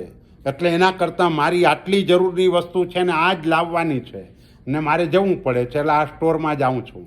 નહીંતર તમે બધી આખી અનુમોદના ઊભી રહે. હા, એટલે જ એમ પૂછું છું કે હા. આપણે તો પછી સ્ટોરની મર્યાદા કરી રાખવાની. હા, કરવી મારે જોઈએ. કોઈ પણ 2 સ્ટોરમાંથી ખરીદી હા કરવાની. હા, એ પણ નક્કી કરવાના. બને ત્યાં સુધી એ પણ નક્કી રાખવાના કે મારે આ સ્ટોરમાં જવું. અહીંયા તો લોકેશન નક્કી કરવું હોય, ફ્રેન્ચાઇઝ હોય બધી હા. કેટલી. હવે લાસ્ટ ક્વેશ્ચન. હા. હા. બંધ એની સાથે અનુબંધન કઈ રીતે? એ વાત આપણે આવતીકાલે કરશું. બરાબર, આમાં આવવાની જ છે એટલા માટે. હા, આપણે મોહનીય કરીમાં પ્રત્યાખ્યાની અપ્રત્યાખ્યાની સંજોલન અને અનંતાનુબંધી આ તો અનંતાનુબંધી અત્યારે પણ કસાય બંધાય. હા, બંધાય જ ને. અત્યારે આ બધો આનંદાનુબંધિત છે. જે આપણે બીજાની ભૂલોને ભૂલતા નથી, વધારે આવેશમાં આવી જઈએ છીએ. વર્ષ પહેલાંની વસ્તુને યાદ કરીને અહંકાર કરો એ પણ અનંતાનુબંધીનો માન છે. કે વર્ષ પહેલાંની વસ્તુને યાદ કરીને લોભ એ પણ અનંતાનુબંધી લોભ છે. એટલે આજના દિવસે પણ હોય. સંજ્વલન એકદમ હોય તો જો સંજ્વલન એટલે કેવો કે તમે પાણીમાં લાઈન દોરો તો કેટલો ટાઈમ ટકે? બસ આપણો કસાય આનાથી વધારે ન ટકવો જોઈએ. જો આટલો ટક્યો તો એ સંજ્વલન, આનાથી વધારે ટક્યો તો આગળ. એવી રીતે. અનંતનું બંધી તમે કહો છો અત્યારે પણ બંધાય છે, તો એમાં તો તમે 1 વર્ષની અંદર પ્રાયશ્ચિત લઈ લો તો પછી કર્મના હા, પ્રાયશ્ચિત લઈ લઈએ પણ બીજાની ભૂલોને ભૂલીએ જવાની. મિચ્છામી દુક્કડમ ખાલી ઓલી રીતે બોલી દઈએ પણ એની ભૂલોને યાદ રાખીએ તો પણ ન ચાલે. અને અનંતાનુબંધી તો સ્વાભાવિક હોય એનું કારણ એ છે કે પહેલાં બીજા ગુણસ્થાન કે તો આ રહેવાનું જ છે. સમ્યક દર્શન અનંતાનુબંધી તો રોકે છે. એટલે સમ્યક દર્શન પામવા માટે પહેલાં જ અનંતાનુબંધીને દૂર કરવો પડે, પછી જ મિથ્યાત્વ દૂર થાય. દર્શનમાં તમે એવું કીધું કે ગુસ્સાથી સમ્યક દર્શન જતું રહે અને જૈન ધર્મ તમને સમ્યક દર્શનથી મળે. ના, ગુસ્સાથી સમ્યક દર્શન જતું રહે એવું નથી. અનંતાનુબંધીનો ગુસ્સો હોય તો જતું રહે, પણ બાકીના જે પણ કસાયો તો છેક 10મા ગુણસ્થાનક સુધી છે, લોભ 10મા સુધી છે અને ગુસ્સો 9મા ગુણસ્થાનક સુધી છે. એટલે સંકિત પામ્યા પછી શ્રાવકને પણ કસાય હોય ને સાધુને પણ હોય, પણ એ કસાયો જુદી ટાઈપના છે. અનંતાનુબંધી નથી, પ્રત્યાખ્યાની અને સંજ્વલન એ કક્ષાના છે. પણ એ બધી વાતો માટે સમય બહુ જોઈએ, કારણ કે આ બધું, અને એ જો કરવા જઈએ તો એક વિષય પણ આપણે આગળ ચલાવી નહીં શકીએ. એટલે ચાલો બસ ચાલો. હે કહેવાય કે ના કહેવાય? શું સમ્યક દર્શન એટલે? જૈન દર્શન તમને સમ્યક દર્શનથી મળે છે તો આપણે સમ્યક દર્શન અત્યારે થોડું કહેવાય કે ના કહેવાય? છે કે ના એવું થોડુંક કહેવાય એવું નથી હોતું. એવું એ આપણે સમ્યક દર્શનમાં વાત કરીશું.